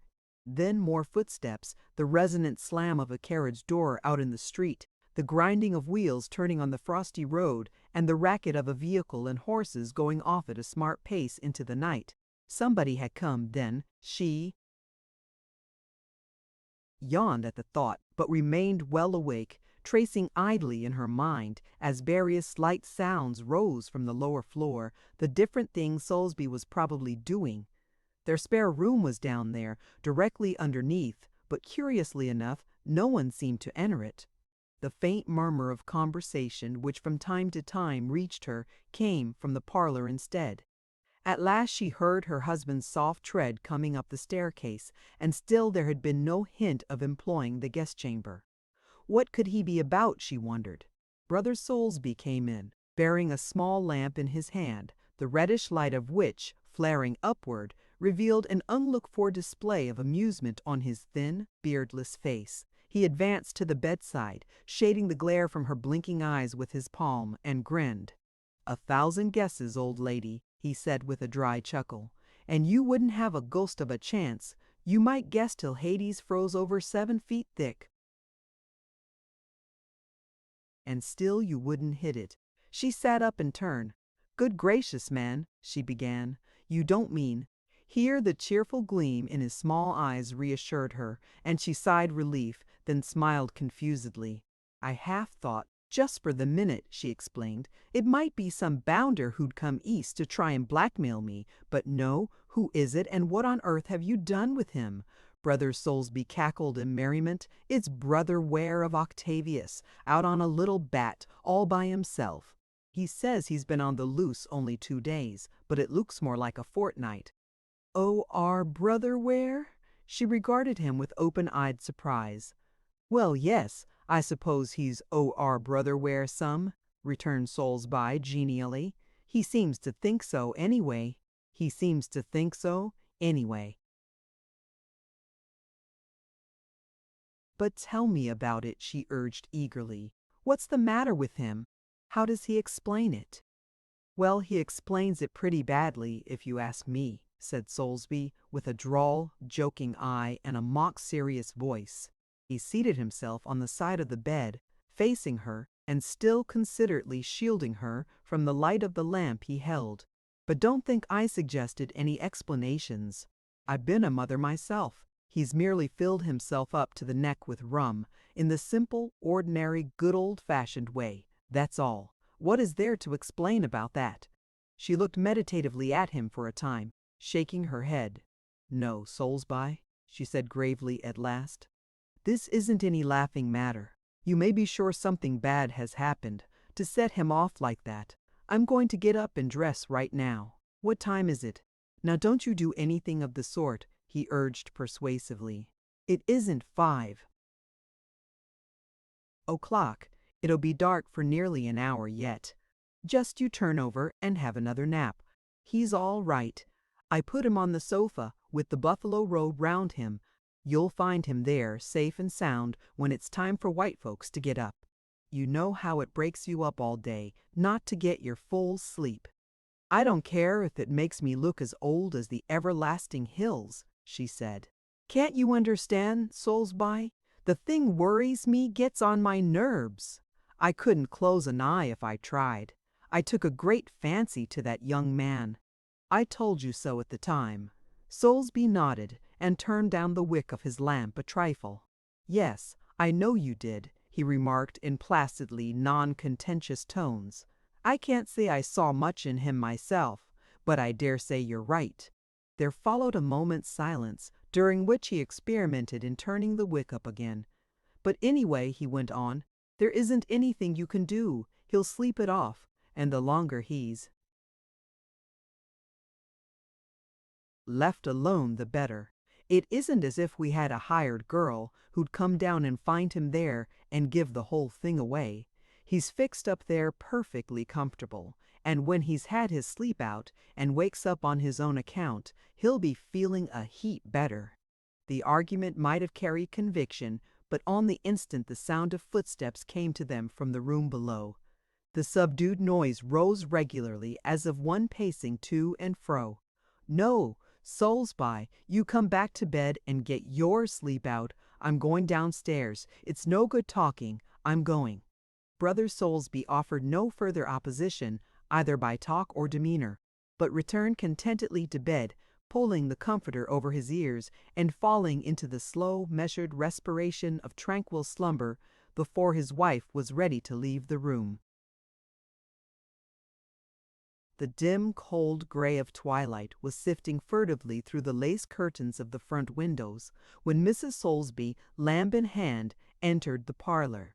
She confronted a figure she would have hardly recognized. The man seemed to have been submerged in a bath of disgrace. From the crown of his head to the soles of his feet, everything about him was altered, distorted, smeared with an intangible effect of shame. In the vague gloom of the middle distance between lamp and window, she noticed that his shoulders were crouched like those of some shambling tramp. The frowsy shadows of a stubble beard lay on his jaw and throat. His clothes were crumpled and hung awry. His boots were stained with mud. The silk hat on the piano told its battered story with dumb eloquence. Lifting the lamp, she moved forward a step and threw its light upon his face. A little groan sounded involuntarily upon her lips. Out of a mask of unpleasant features, swollen with drink and weighted by the physical craving for rest and sleep, there stared at her two bloodshot eyes, shining with the wild light of hysteria. The effect of disheveled hair, relaxed muscles, and rough, half-bearded lower face lent to these eyes, as she caught their first glance, an unnatural glare. The lamp shook in her hand for an instant. Then, ashamed of herself, she held out her other hand fearlessly to him. "Tell me all about it, Theron," she said calmly, and with a soothing, motherly intonation in her voice. He did not take the hand she offered, but suddenly, with a wailing moan, cast himself on his knees at her feet. He was so tall a man that the movement could have no grace. He abased his head awkwardly to bury it among the folds of the skirts at her ankles. She stood still for a moment, looking down upon him. Then, blowing out the light, she reached over and set the smoking lamp on the piano nearby. The daylight made things distinguishable in a wan, uncertain way throughout the room. I have come out of hell for the sake of hearing some human being speak to me like that. The thick utterance proceeded in a muffled fashion from where his face groveled against her dress. Its despairing accents appealed to her, but even more was she touched by the ungainly figure he made, sprawling on the carpet. "Well, since you are out, stay out," she answered as reassuringly as she could. "But get up and take a seat here beside me like a sensible man and tell me all about it. Come, I insist." In obedience to her tone and the sharp tug at his shoulder with which she emphasized it, he got slowly to his feet and listlessly seated himself on the sofa to which she pointed. He hung his head and began catching his breath with a periodical gasp, half hiccough, half sob.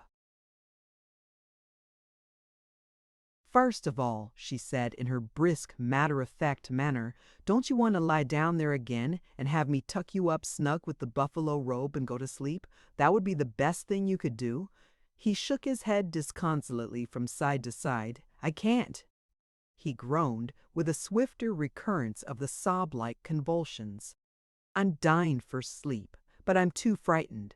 Come, I'll sit beside you till you drop off," she said, with masterful decision. He suffered himself to be pushed into recumbency on the couch and put his head with docility on the pillow she brought from the spare room. When she had spread the fur over him and pushed her chair close to the sofa, she stood by it for a little, looking down in meditation at his demoralized face. Under the painful surface blur of wretchedness and fatigued debauchery, she traced reflectively the lineaments of the younger and cleanlier countenance she had seen a few months before. Nothing essential had been taken away. There was only this pestiferous overlaying of shame and cowardice to be removed. The face underneath was still all right. With a soft, maternal touch, she smoothed the hair from his forehead into order. Then she seated herself, and, when he got his hand out from under the robe and thrust it forth timidly, she took it in hers and held it in a warm, sympathetic grasp. He closed his eyes at this, and gradually the paroxysmal catch in his breathing lapsed. The daylight strengthened, until at last tiny flecks of sunshine twinkled in the meshes of the further curtains at the window. She fancied him asleep, and gently sought to disengage her hand, but his fingers clutched at it with vehemence, and his eyes were wide open. "I can't sleep at all," he murmured. "I want to talk." "There's nothing in the world to hinder you," she commented smilingly. "I tell you the solemn truth," he said, lifting his voice in dogged assertion. "The best sermon I ever preached in my life, I preached only 3 weeks ago at the camp meeting. It was admitted by everybody to be far and away my finest effort. They will tell you the same." "It's quite likely," assented Sister Soulsby. "I quite believe it. Then how can anybody say that I've degenerated, that I've become a fool?" he demanded. "I haven't heard anybody hint at such a thing," she answered quietly. "No, of course, you haven't heard them," he cried. "I heard them, though." Then, forcing himself to a sitting posture against the restraint of her hand, he flung back the covering. "I'm burning hot already." Yes, those were the identical words. "I haven't improved. I've degenerated. People hate me. They won't have me in their houses. They say I'm a nuisance and a bore, and like a little nasty boy. That's what they say. Even a young man who was dying, lying right on the edge of his open grave, told me solemnly that I reminded him of a saint once, but I was only fit for a barkeeper now. They say I really don't know anything at all, and I'm not only a fool, they say, I'm a dishonest fool into the bargain." "But who says such twaddle as that?" she returned consolingly. The violence of his emotion disturbed her. "You mustn't imagine such things. You are among friends here. Other people are your friends too. They have the very highest opinion of you. I haven't a friend on earth but you," he declared solemnly. His eyes glowed fiercely, and his voice sank into a grave intensity of tone. I was going to kill myself. I went on to the big bridge to throw myself off, and a policeman saw me trying to climb over the railing, and he grabbed me and marched me away. Then he threw me out at the entrance and said he would club my head off if I came there again. And then I went and stood and let the cable cars pass close by me, and 20 times I thought I had the nerve to throw myself under the next one, and then I waited for the next, and I was afraid. And then I was in a crowd somewhere, and the warning came to me that I was going to die. The fool needn't go kill himself. God would take care of that. It was my heart, you know. I've had that terrible fluttering once before. It seized me this time, and I fell down in the crowd, and some people walked over me, but someone else helped me up and let me sit down in the big lighted hallway, the entrance to some theater, and someone brought me some brandy, but somebody else said I was drunk, and they took it away again and put me out. They could see I was a fool, that I hadn't a friend on earth. And when I went out, there was a big picture of a woman in tights and the word Amazons overhead. And then I remembered you. I knew you were my friend, the only one I have on earth. It is very flattering to be remembered like that, said Sister Soulsby gently. The disposition to laugh was smothered by a pained perception of the suffering he was undergoing. His face had grown drawn and haggard under the burden of his memories as he rambled on. So I came straight to you, he began again. I had just money enough left to pay my fare. The rest is in my valise at the hotel, the Murray Hill Hotel. It belongs to the church. I stole it from the church. When I am dead, they can get it back again. Sister Soulsby forced a smile to her lips. What nonsense you talk about dying, she exclaimed. Why, man alive, you'll sleep this all off like a top, if you'll only lie down and give yourself a chance. Come now, you must do as you're told. With a resolute hand, she made him lie down again, and once more covered him with the fur. He submitted, and did not even offer to put out his arm this time, but looked in piteous dumbness at her for a long time. While she sat thus in silence, the sound of Brother Soulsby moving about upstairs became audible. Theron heard it, and the importance of hurrying on some further disclosure seemed to suggest itself. I can see you think I'm just drunk, he said in low, somber tones. Of course that's what H.E. thought. The hackman thought so, and so did the conductor, and everybody. But I hoped you would know better. I was sure you would see that it was something worse than that. See here, I'll tell you, then you'll understand. I've been drinking for 2 days and 1 whole night, on my feet all the while, wandering alone in that big strange New York, going through places where they murdered men for 10 cents, mixing myself up with the worst people in low bar rooms and dance houses, and they saw I had money in my pocket too, and yet nobody touched me or offered to lay a finger on me. Do you know why? They understood that I wanted to get drunk, and couldn't. The Indians won't harm an idiot or lunatic, you know. Well, it was the same with these vilest of the vile. They saw that I was a fool whom God had taken hold of, to break his heart first, and then to craze his brain, and then to fling him on a dunghill to die like a dog. They believe in God, those people. They're the only ones who do, it seems to me. And they wouldn't interfere when they saw what he was doing to me. But I tell you I wasn't drunk. I haven't been drunk. I'm only heartbroken and crushed out of shape and life, that's all. And I've crawled here just to have a friend by me when I come to the end. You're not talking very sensibly or very bravely either, Theron Ware, remarked his companion. It's cowardly to give way to notions like that. Oh, I'm not afraid to die. Don't think that, he remonstrated wearily. If there is a judgment, it has hit me as hard as it can already. There can't be any hell worse than that I've gone through. Here I am talking about hell, he continued with a pained contraction of the muscles about his mouth, a stillborn, malformed smile, as if I believed in one. I've got way through all my beliefs, you know. I tell you that frankly. It's none of my business, she reassured him. I'm not your bishop or your confessor. I'm just your friend, your pal, that's all. Look here, he broke in, with some animation and a new intensity of glance and voice. If I was going to live, I'd have some funny things to tell. 6 months ago, I was a good man. I not only seemed to be good, to others and to myself, but I was good. I had a soul. I had a conscience. I was going along doing my duty, and I was happy in it. We were poor Alice and people behaved rather hard toward us, and sometimes we were a little down in the mouth about it, but that was all. We really were happy, and I really was a good man. Here's the kind of joke God plays. You see me here 6 months after. Look at me. I haven't got an honest hair in my head. I'm a bad man. Through and through, that's what I am. Look all around at myself, and there isn't an atom left anywhere of the good man I used to be. And, mind you, I never lifted a finger to prevent the change. I didn't resist once. I didn't make any fight. I just walked deliberately downhill with my eyes wide open.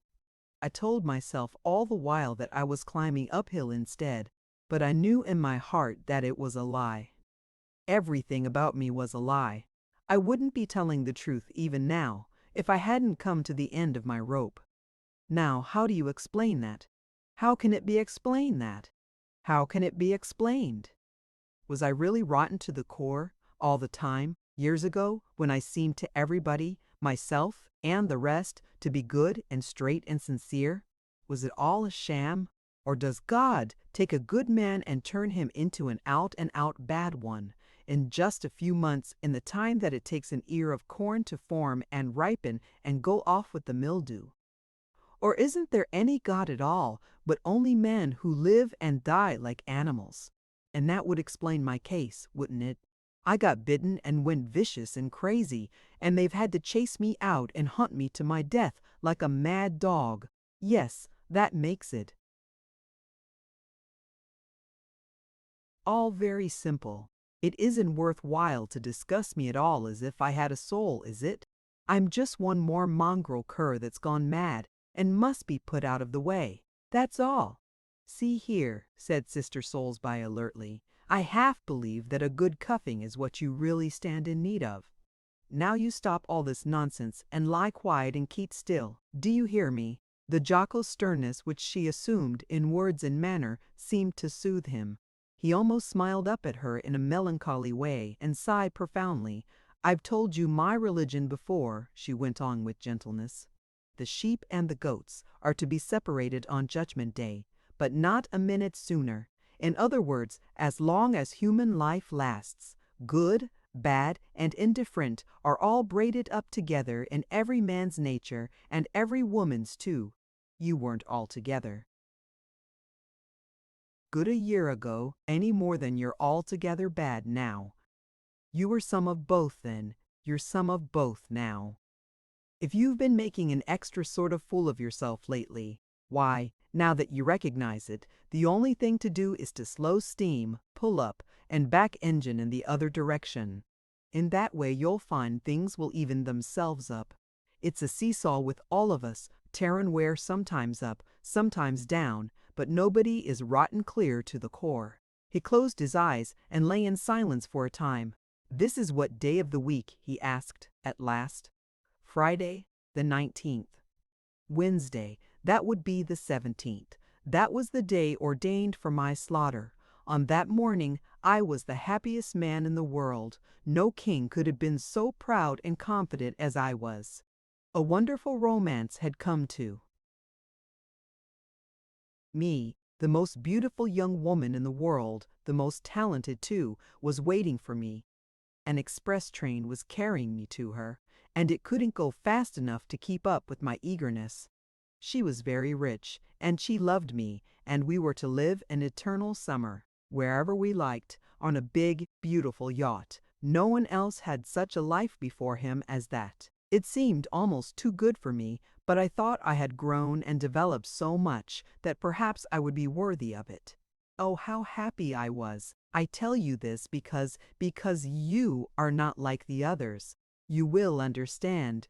"Yes, I understand," she said patiently. "Well, you were being so happy." That was in the morning, Wednesday, the 17th, early in the morning. There was a little girl in the car, playing with some buttons, and when I tried to make friends with her, she looked at me, and she saw, right at a glance, that I was a fool. Out of the mouths of babes and sucklings, you know. She was the first to find it out. It began like that, early in the morning. But then after that, everybody knew it. They had only to look at me and they said, "Why, this is a fool, like a little nasty boy. We won't let him into our houses. We find him a bore." That is what they said. Did she say it? Sister Soulsby permitted herself to ask. For answer, Theron bit his lips and drew his chin under the fur and pushed his scowling face into the pillow. The spasmodic, sob-like gasps began to shake him again. She laid a compassionate hand upon his hot brow. "That is why I made my way here to you," he groaned piteously.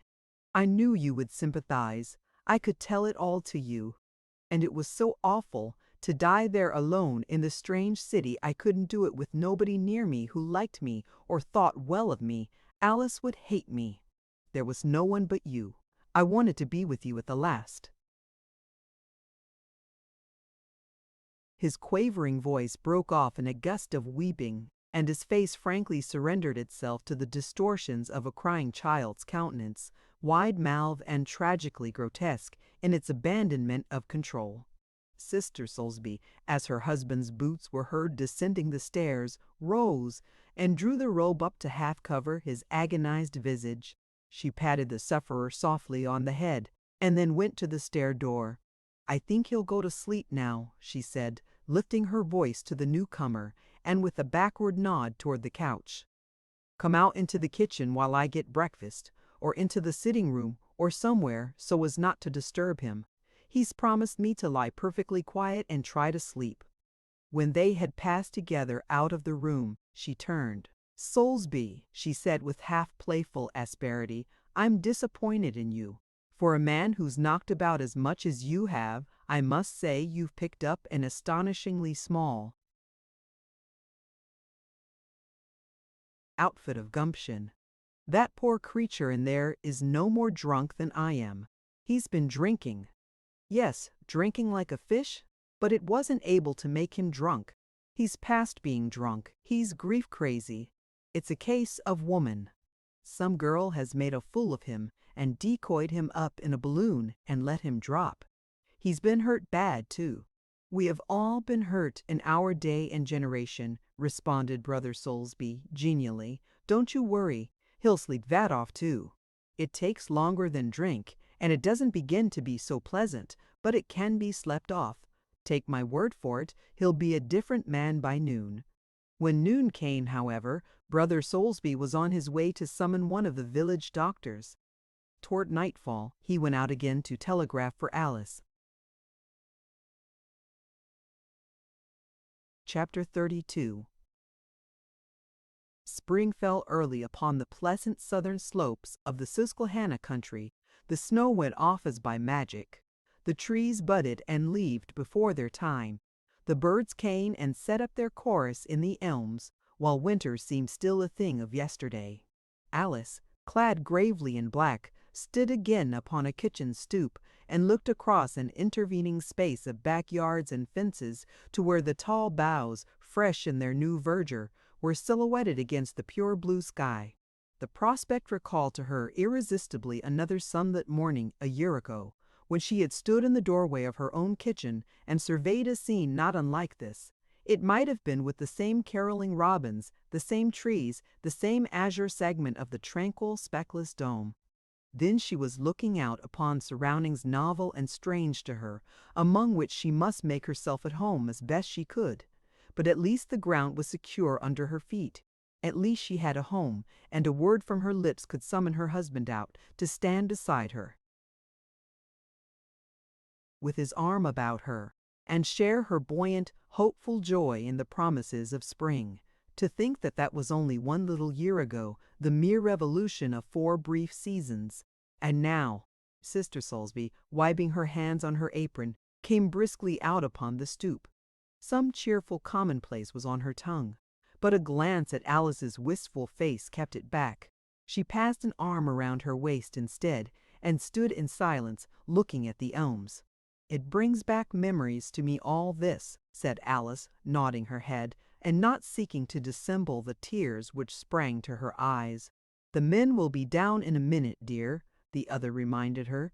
"They'd nearly finished packing before I put the biscuits in the oven. We mustn't wear long faces before folks, you know." "Yes, I know," murmured Alice. Then, with a sudden impulse, she turned to her companion. "Candace," she said fervently, "we're alone here for the moment. I must tell you that if I don't talk gratitude to you, it's simply and solely because I don't know where to begin or what to say. I'm just dumbfounded at your goodness. It takes my speech away. I only know this, Candace. God will be very good to you." "Tut, tut," replied Sister Soulsby. "That's all right, you dear thing. I know just how you feel. Don't dream of being under obligation to explain it to me or to thank us at all. We've had all sorts of comfort out of the things, Soulsby and I. We used to get downright lonesome, here all by ourselves, and we've simply had a winter of pleasant company instead, that's all. Besides, there's solid satisfaction in knowing that at last, for once in our lives, we've had a chance to be of some real use to somebody who truly needed it. You can't imagine how stuck up that makes us in our own conceit. We feel as if we were George Peabody and Lady Burdett Coutts and several other philanthropists thrown in. No, seriously, don't think of it again. We're glad to have been able to do it all. And if you only go ahead now and prosper and be happy, why, that will be the only reward we want." "I hope we shall do well," said Alice. "Only tell me this, Candace. You do think I was right, don't you, in insisting on Theron's leaving the ministry altogether? He seems convinced enough now that it was the right thing to do, but I grow nervous sometimes lest he should find it harder than he thought to get along in business and regret the change and blame me." "I think you may rest easy in your mind about that," the other responded. "Whatever else he does, he will never want to come within gunshot of a pulpit again. It came too near murdering him for that." Alice looked at her doubtfully. "Something came near murdering him, I know, but it doesn't seem to me that I would say it was the ministry, and I guess you know pretty well yourself what it was. Of course, I've never asked any questions, and I've hushed up everybody at Octavius who tried to quiz me about it, his disappearance and my packing up and leaving, and all that, and I've never discussed the question with you, but no, and there's no good going into it now," put in Sister Soulsby with amiable decisiveness. "It's all past and gone. In fact, I hardly remember much about it now myself. He simply got into deep water, poor soul, and refloated him out again safe and sound, that's all. But all the same, I was right in what I said. He was a mistake in the ministry." "But if you'd known him in previous years," urged Alice plaintively, "before we were sent to that awful Octavius. He was the very ideal of all a young minister should be. People used to simply worship him. He was such a perfect preacher, and so pure-minded and friendly with everybody, and threw himself into his work so. It was all that miserable, contemptible Octavius that did the mischief." Sister Soulsby slowly shook her head. "If there hadn't been a screw loose somewhere," she said gently, "Octavius wouldn't have hurt him. No, take my word for it, he never was the right man for the place. He seemed to be, no doubt, but he wasn't. When pressure was put on him, it found out his weak spot like a shot, and pushed on it, and well, it came near smashing him, that's all." "And do you think he'll always be a backslider?" mourned Alice. "For mercy's sake, don't ever try to have him pretend to be anything else," exclaimed the other. "The last state of that man would be worse than the first. You must make up your mind to that. And you mustn't show that you're nervous about it. You mustn't get nervous. You mustn't be afraid of things. Just you keep a stiff upper lip and say you will get along, you will be happy. That's your only chance, Alice. He isn't going to be an angel of light or a saint or anything of that sort, and it's no good expecting it. But he'll be just an average kind of man, a little sore about some things, a little wiser than he was about some others. You can get along perfectly with him if you only keep your courage up and don't show the white feather. Yes, I know. But I've had it pretty well taken out of me, commented Alice. It used to come easy to me to be cheerful and resolute and all that. But it's different now. Sister Soulsby stole a swift glance at the unsuspecting face of her companion, which was not all admiration, but her voice remained patiently affectionate. Oh, that'll all come back to you right enough. You'll have your hands full, you know. Finding a house and unpacking all your old furniture and buying new things and getting your home settled, it'll keep you so busy you won't have time to feel strange or lonesome one bit. You'll see how it'll tone you up. In a year's time you won't know yourself in the looking glass. Oh, my health is good enough, said Alice. But I can't help thinking, suppose Theron should be taken sick again, away out there among strangers. You know he's never appeared to me to have quite got his strength back. These long illnesses, you know, they always leave a mark on a man. Nonsense. He's strong as an ox, insisted Sister Soulsby. You mark my word, he'll thrive in Seattle like a green bay tree. Seattle, echoed Alice meditatively. It sounds like the other end of the world, doesn't it? The noise of feet in the house broke upon the colloquy, and the women went indoors to join the breakfast party. During the meal, it was Brother Soulsby who bore the burden of the conversation. He was full of the future of Seattle and the magnificent impending development of that Pacific section. He had been out there years ago when it was next door to uninhabited. He had visited the district twice since, and the changes discoverable each new time were more wonderful than anything Aladdin's lamp ever wrought. He had secured for Theron, through some of his friends in Portland, the superintendency of a land and real estate company, which had its headquarters in Seattle, but ambitiously linked its affairs with the future of all Washington territory. In an hour's time the hack would come to take the Wares and their baggage to the depot, the first stage in their long journey across the continent to their new home. Brother Soulsby amiably filled the interval with reminiscences of the Oregon of 20 years back, with instructive dissertations upon the soil, climate, and seasons of Puget Sound and the Columbia Valley, and, above all, with helpful characterizations of the social life which had begun to take form in this remotest West. He had nothing but confidence, to all appearances, in the success of his young friend, now embarking on this new career.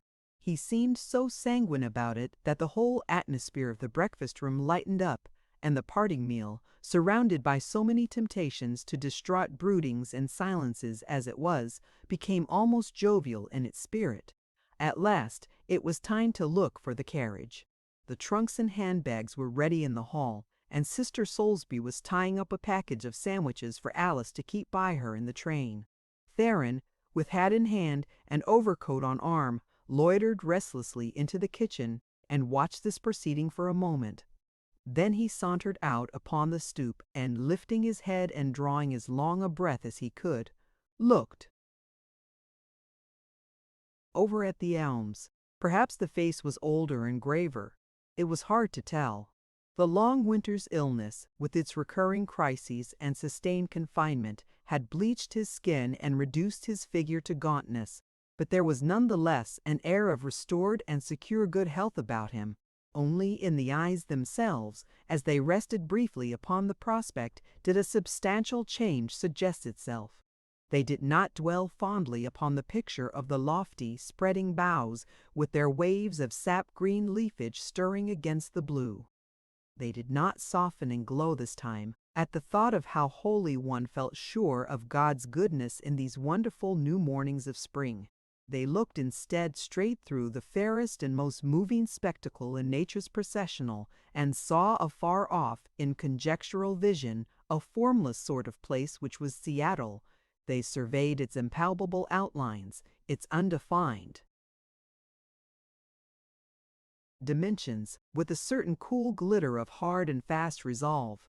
There rose before his fancy, out of the chaos of these shapeless imaginings, some faces of men, then more behind them, then a great concourse of uplifted countenances, crowded close together as far as the eye could reach. They were attentive faces all, rapt, eager, credulous to a degree. Their eyes were admiringly bent upon a common object of excited interest. They were looking at him. They strained their ears to miss no cadence of his voice. Involuntarily he straightened himself, stretched forth his hand with the pale thin fingers gracefully disposed, and passed it slowly before him from side to side in a comprehensive stately gesture. The audience rose at him as he dropped his hand and filled his daydream with a mighty roar of applause in volume like an ocean tempest, yet pitched for his hearing alone. He smiled, shook himself with a little delighted tremor, and turned on the stoop to the open door.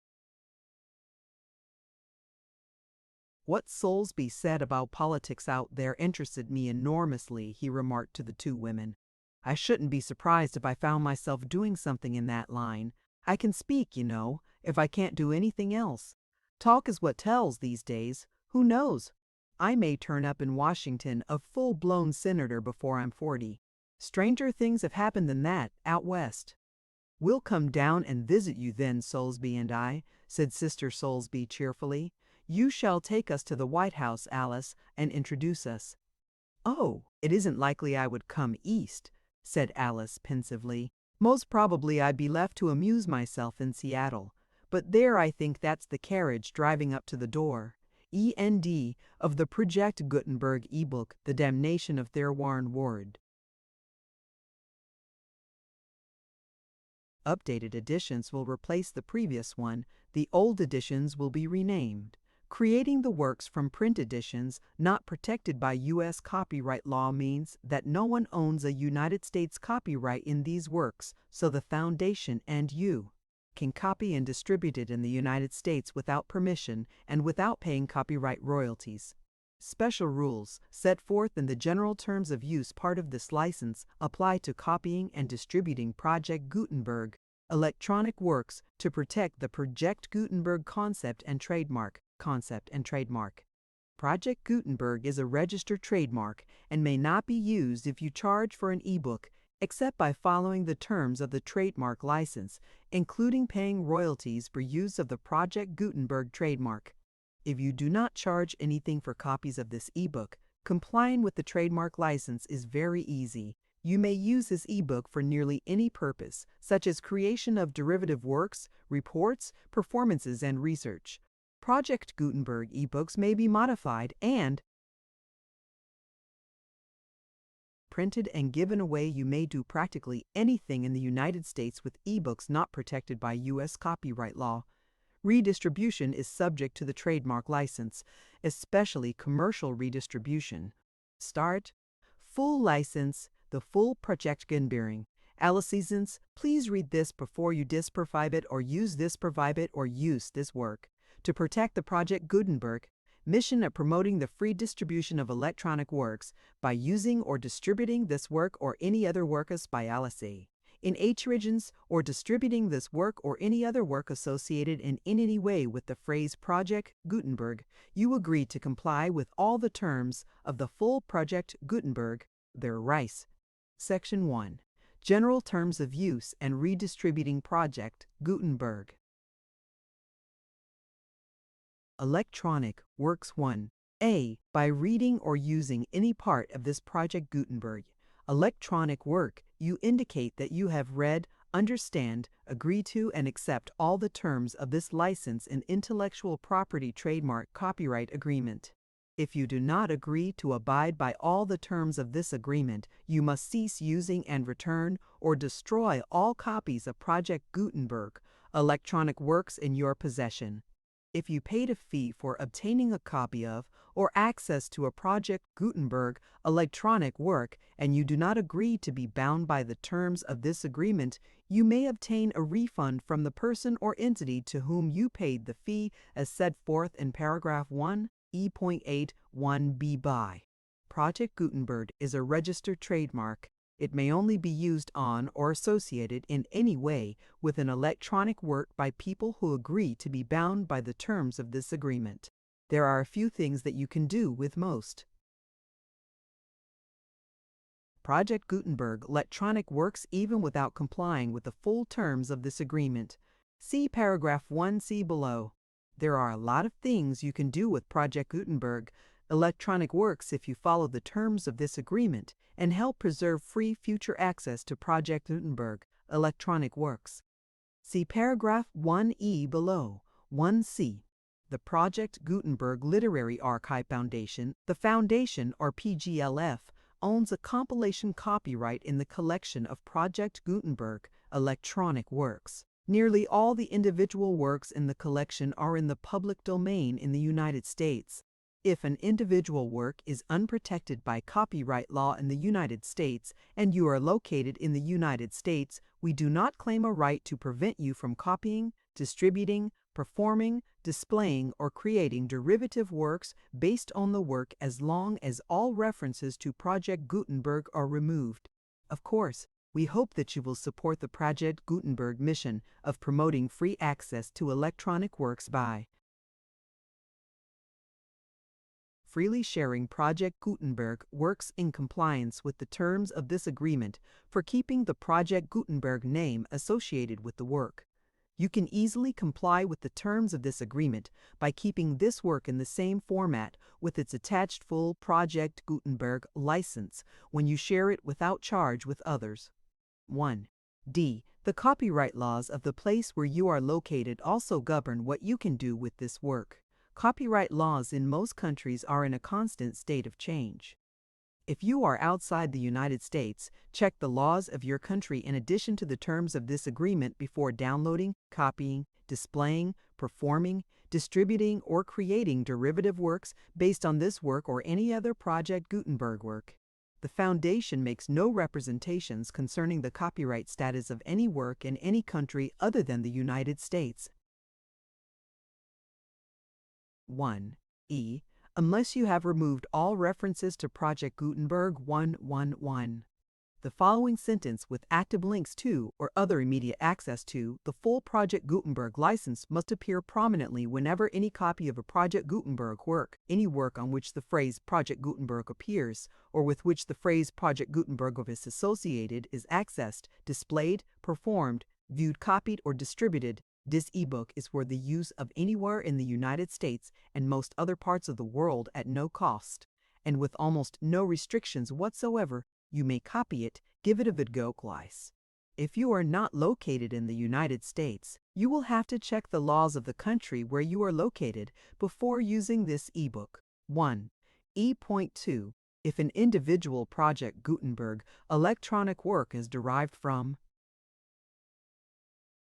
text not protected by U.S. copyright law, does not contain a notice indicating that it is posted with permission of the copyright holder, the work can be copied and distributed to anyone in the United States without paying any fees or charges.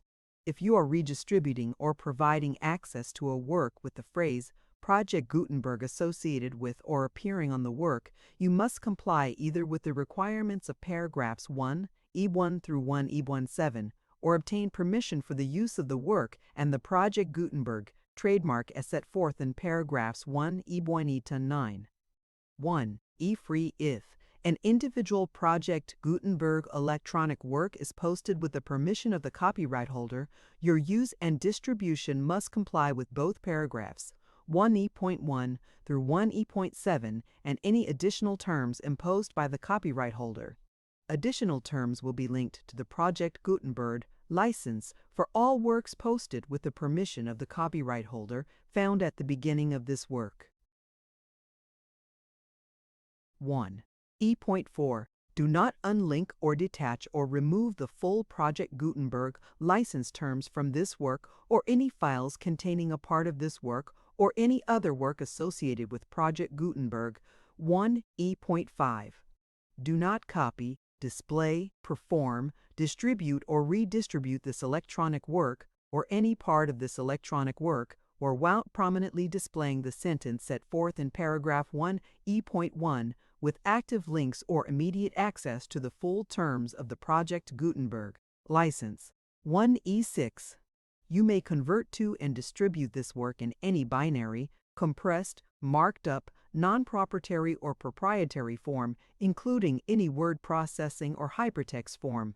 However, if you provide access to or distribute copies of a Project Gutenberg work in a format other than plain vanilla ASCII or other format used in the official version posted on the official Project Gutenberg website, www.gutenberg.org, you must, at no additional cost, fee, or expense to the user, provide a copy, a means of exporting a copy, or a means of obtaining a copy upon request of the work in its original, plain vanilla ASCII or other form. Any alternate format must include the full Project Gutenberg license as specified in paragraph 1E1, 1E7. Do not charge a fee for access to, viewing, displaying, performing, copying, or distributing any Project Gutenberg works unless you comply with paragraph 1E.8 or 1E.9, 1E.8. You may charge a reasonable fee for copies of or providing access to or distributing Project Gutenberg electronic works provided that you pay a royalty fee of 20% of the gross profits you derive from the use of Project Gutenberg works calculated using the method you already used to calculate your applicable taxes. The fee is owed to the owner of the Project Gutenberg trademark, but he has agreed to donate royalties under this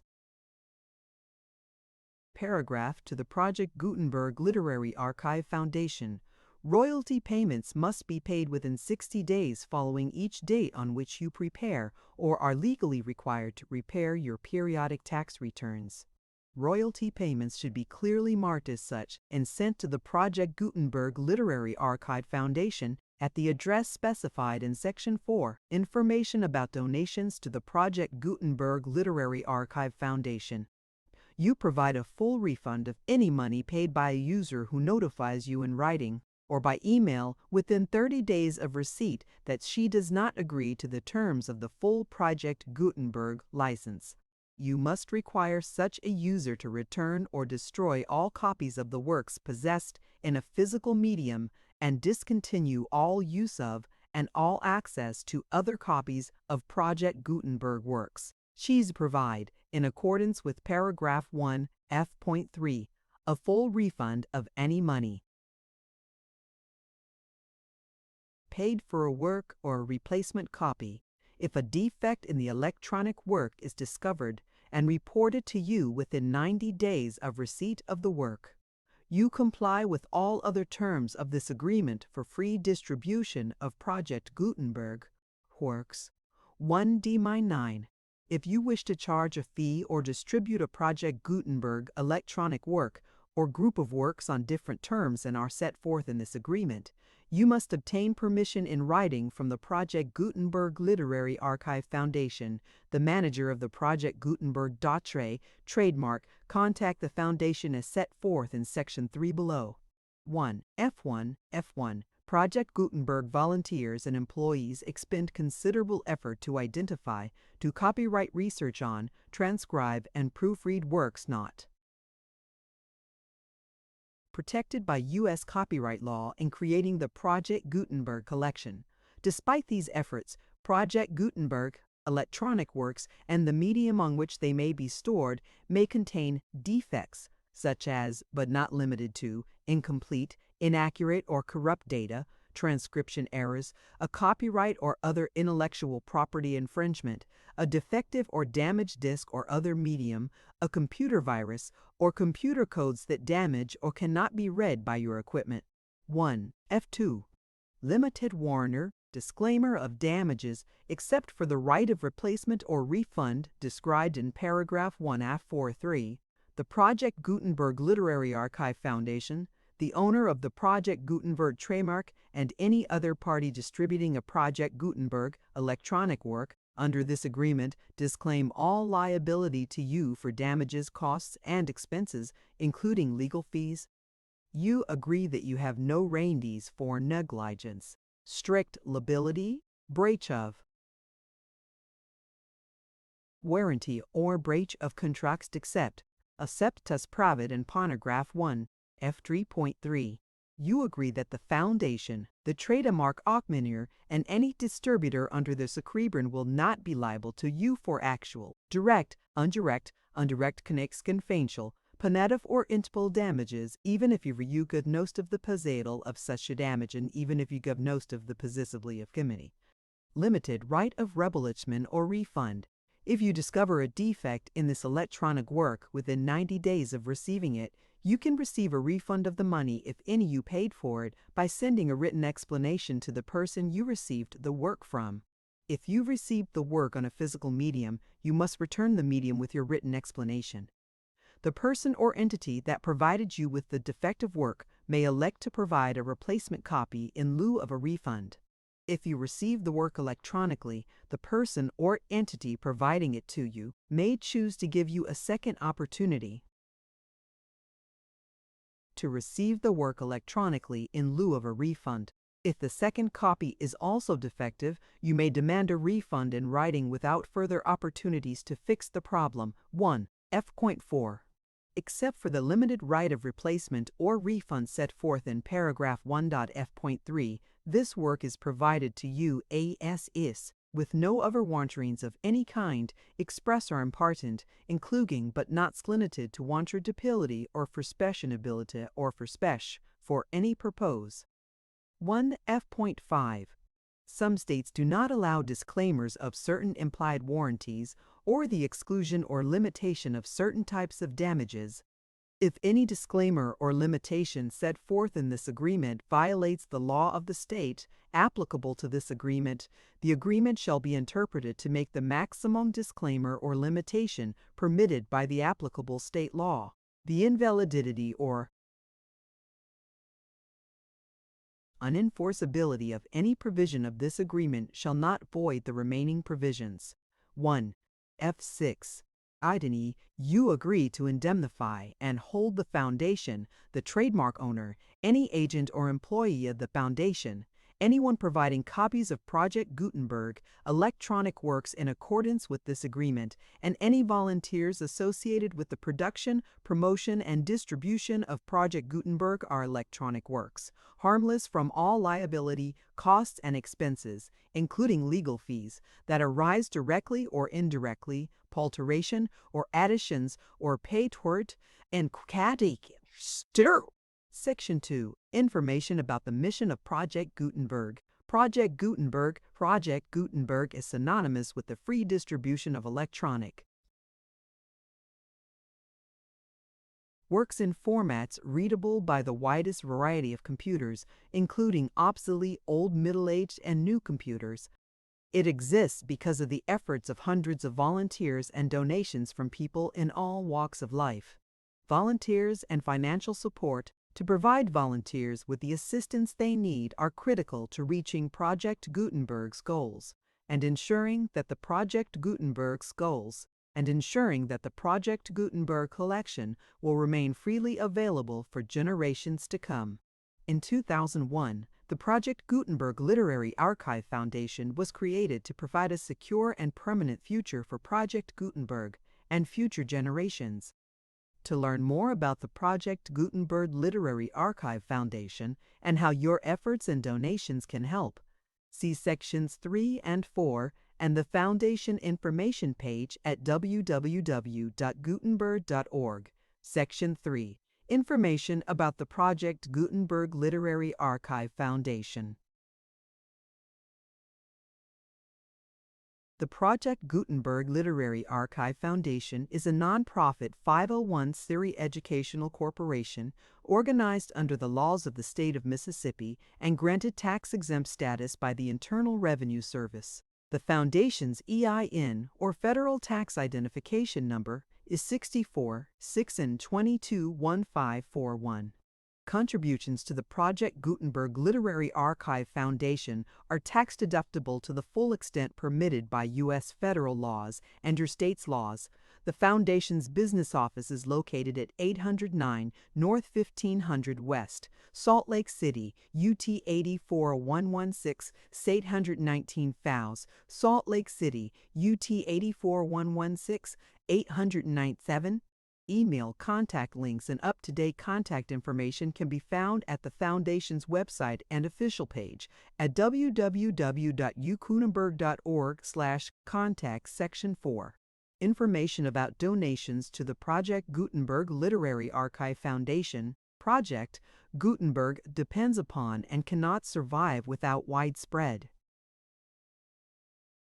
public support and donations to carry out its mission of increasing the number of public domain and licensed works that can be freely distributed in machine-readable form, accessible by the widest array of equipment, including outdated equipment.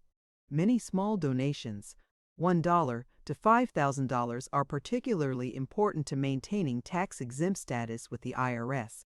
The Foundation is committed to complying with the laws regulating charities and charitable donations in all 50 states of the United States. Compliance requirements are not uniform, and it takes a considerable effort, much paperwork, and many fees to meet and keep up with these requirements. We do not solicit donations in locations where we have not received written confirmation of compliance. To send donations or determine the status of compliance for any particular state, visit www.gutenberg.org/donate. While we cannot and do not solicit contributions from states where we have not met the solicitation requirements, we know of no prohibition against accepting unsolicited donations from donors in such states who approach us with offers to donate.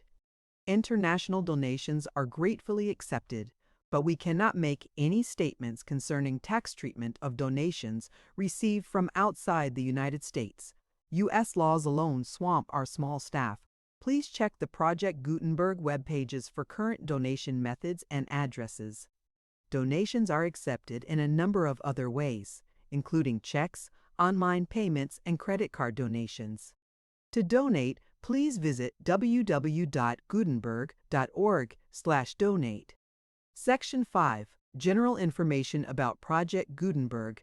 Electronic Works. Professor Michael S. Hart was the originator of the Project Gutenberg concept of a library of electronic works that could be freely shared with anyone. For 40 years, he produced and distributed Project Gutenberg ebooks with only a loose network of volunteer support.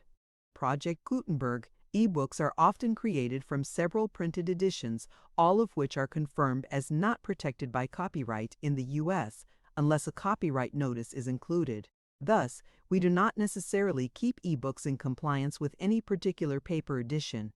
Most people start at our website, which has the main PG search facility, www.gutenberg.org. This website includes information about Project Gutenberg, including how to make donations to the Project Gutenberg Literary Archive Foundation, how to help produce our new ebooks, and how to subscribe to our email newsletter to hear about new ebooks. 767. The end. Thank you for listening to this story.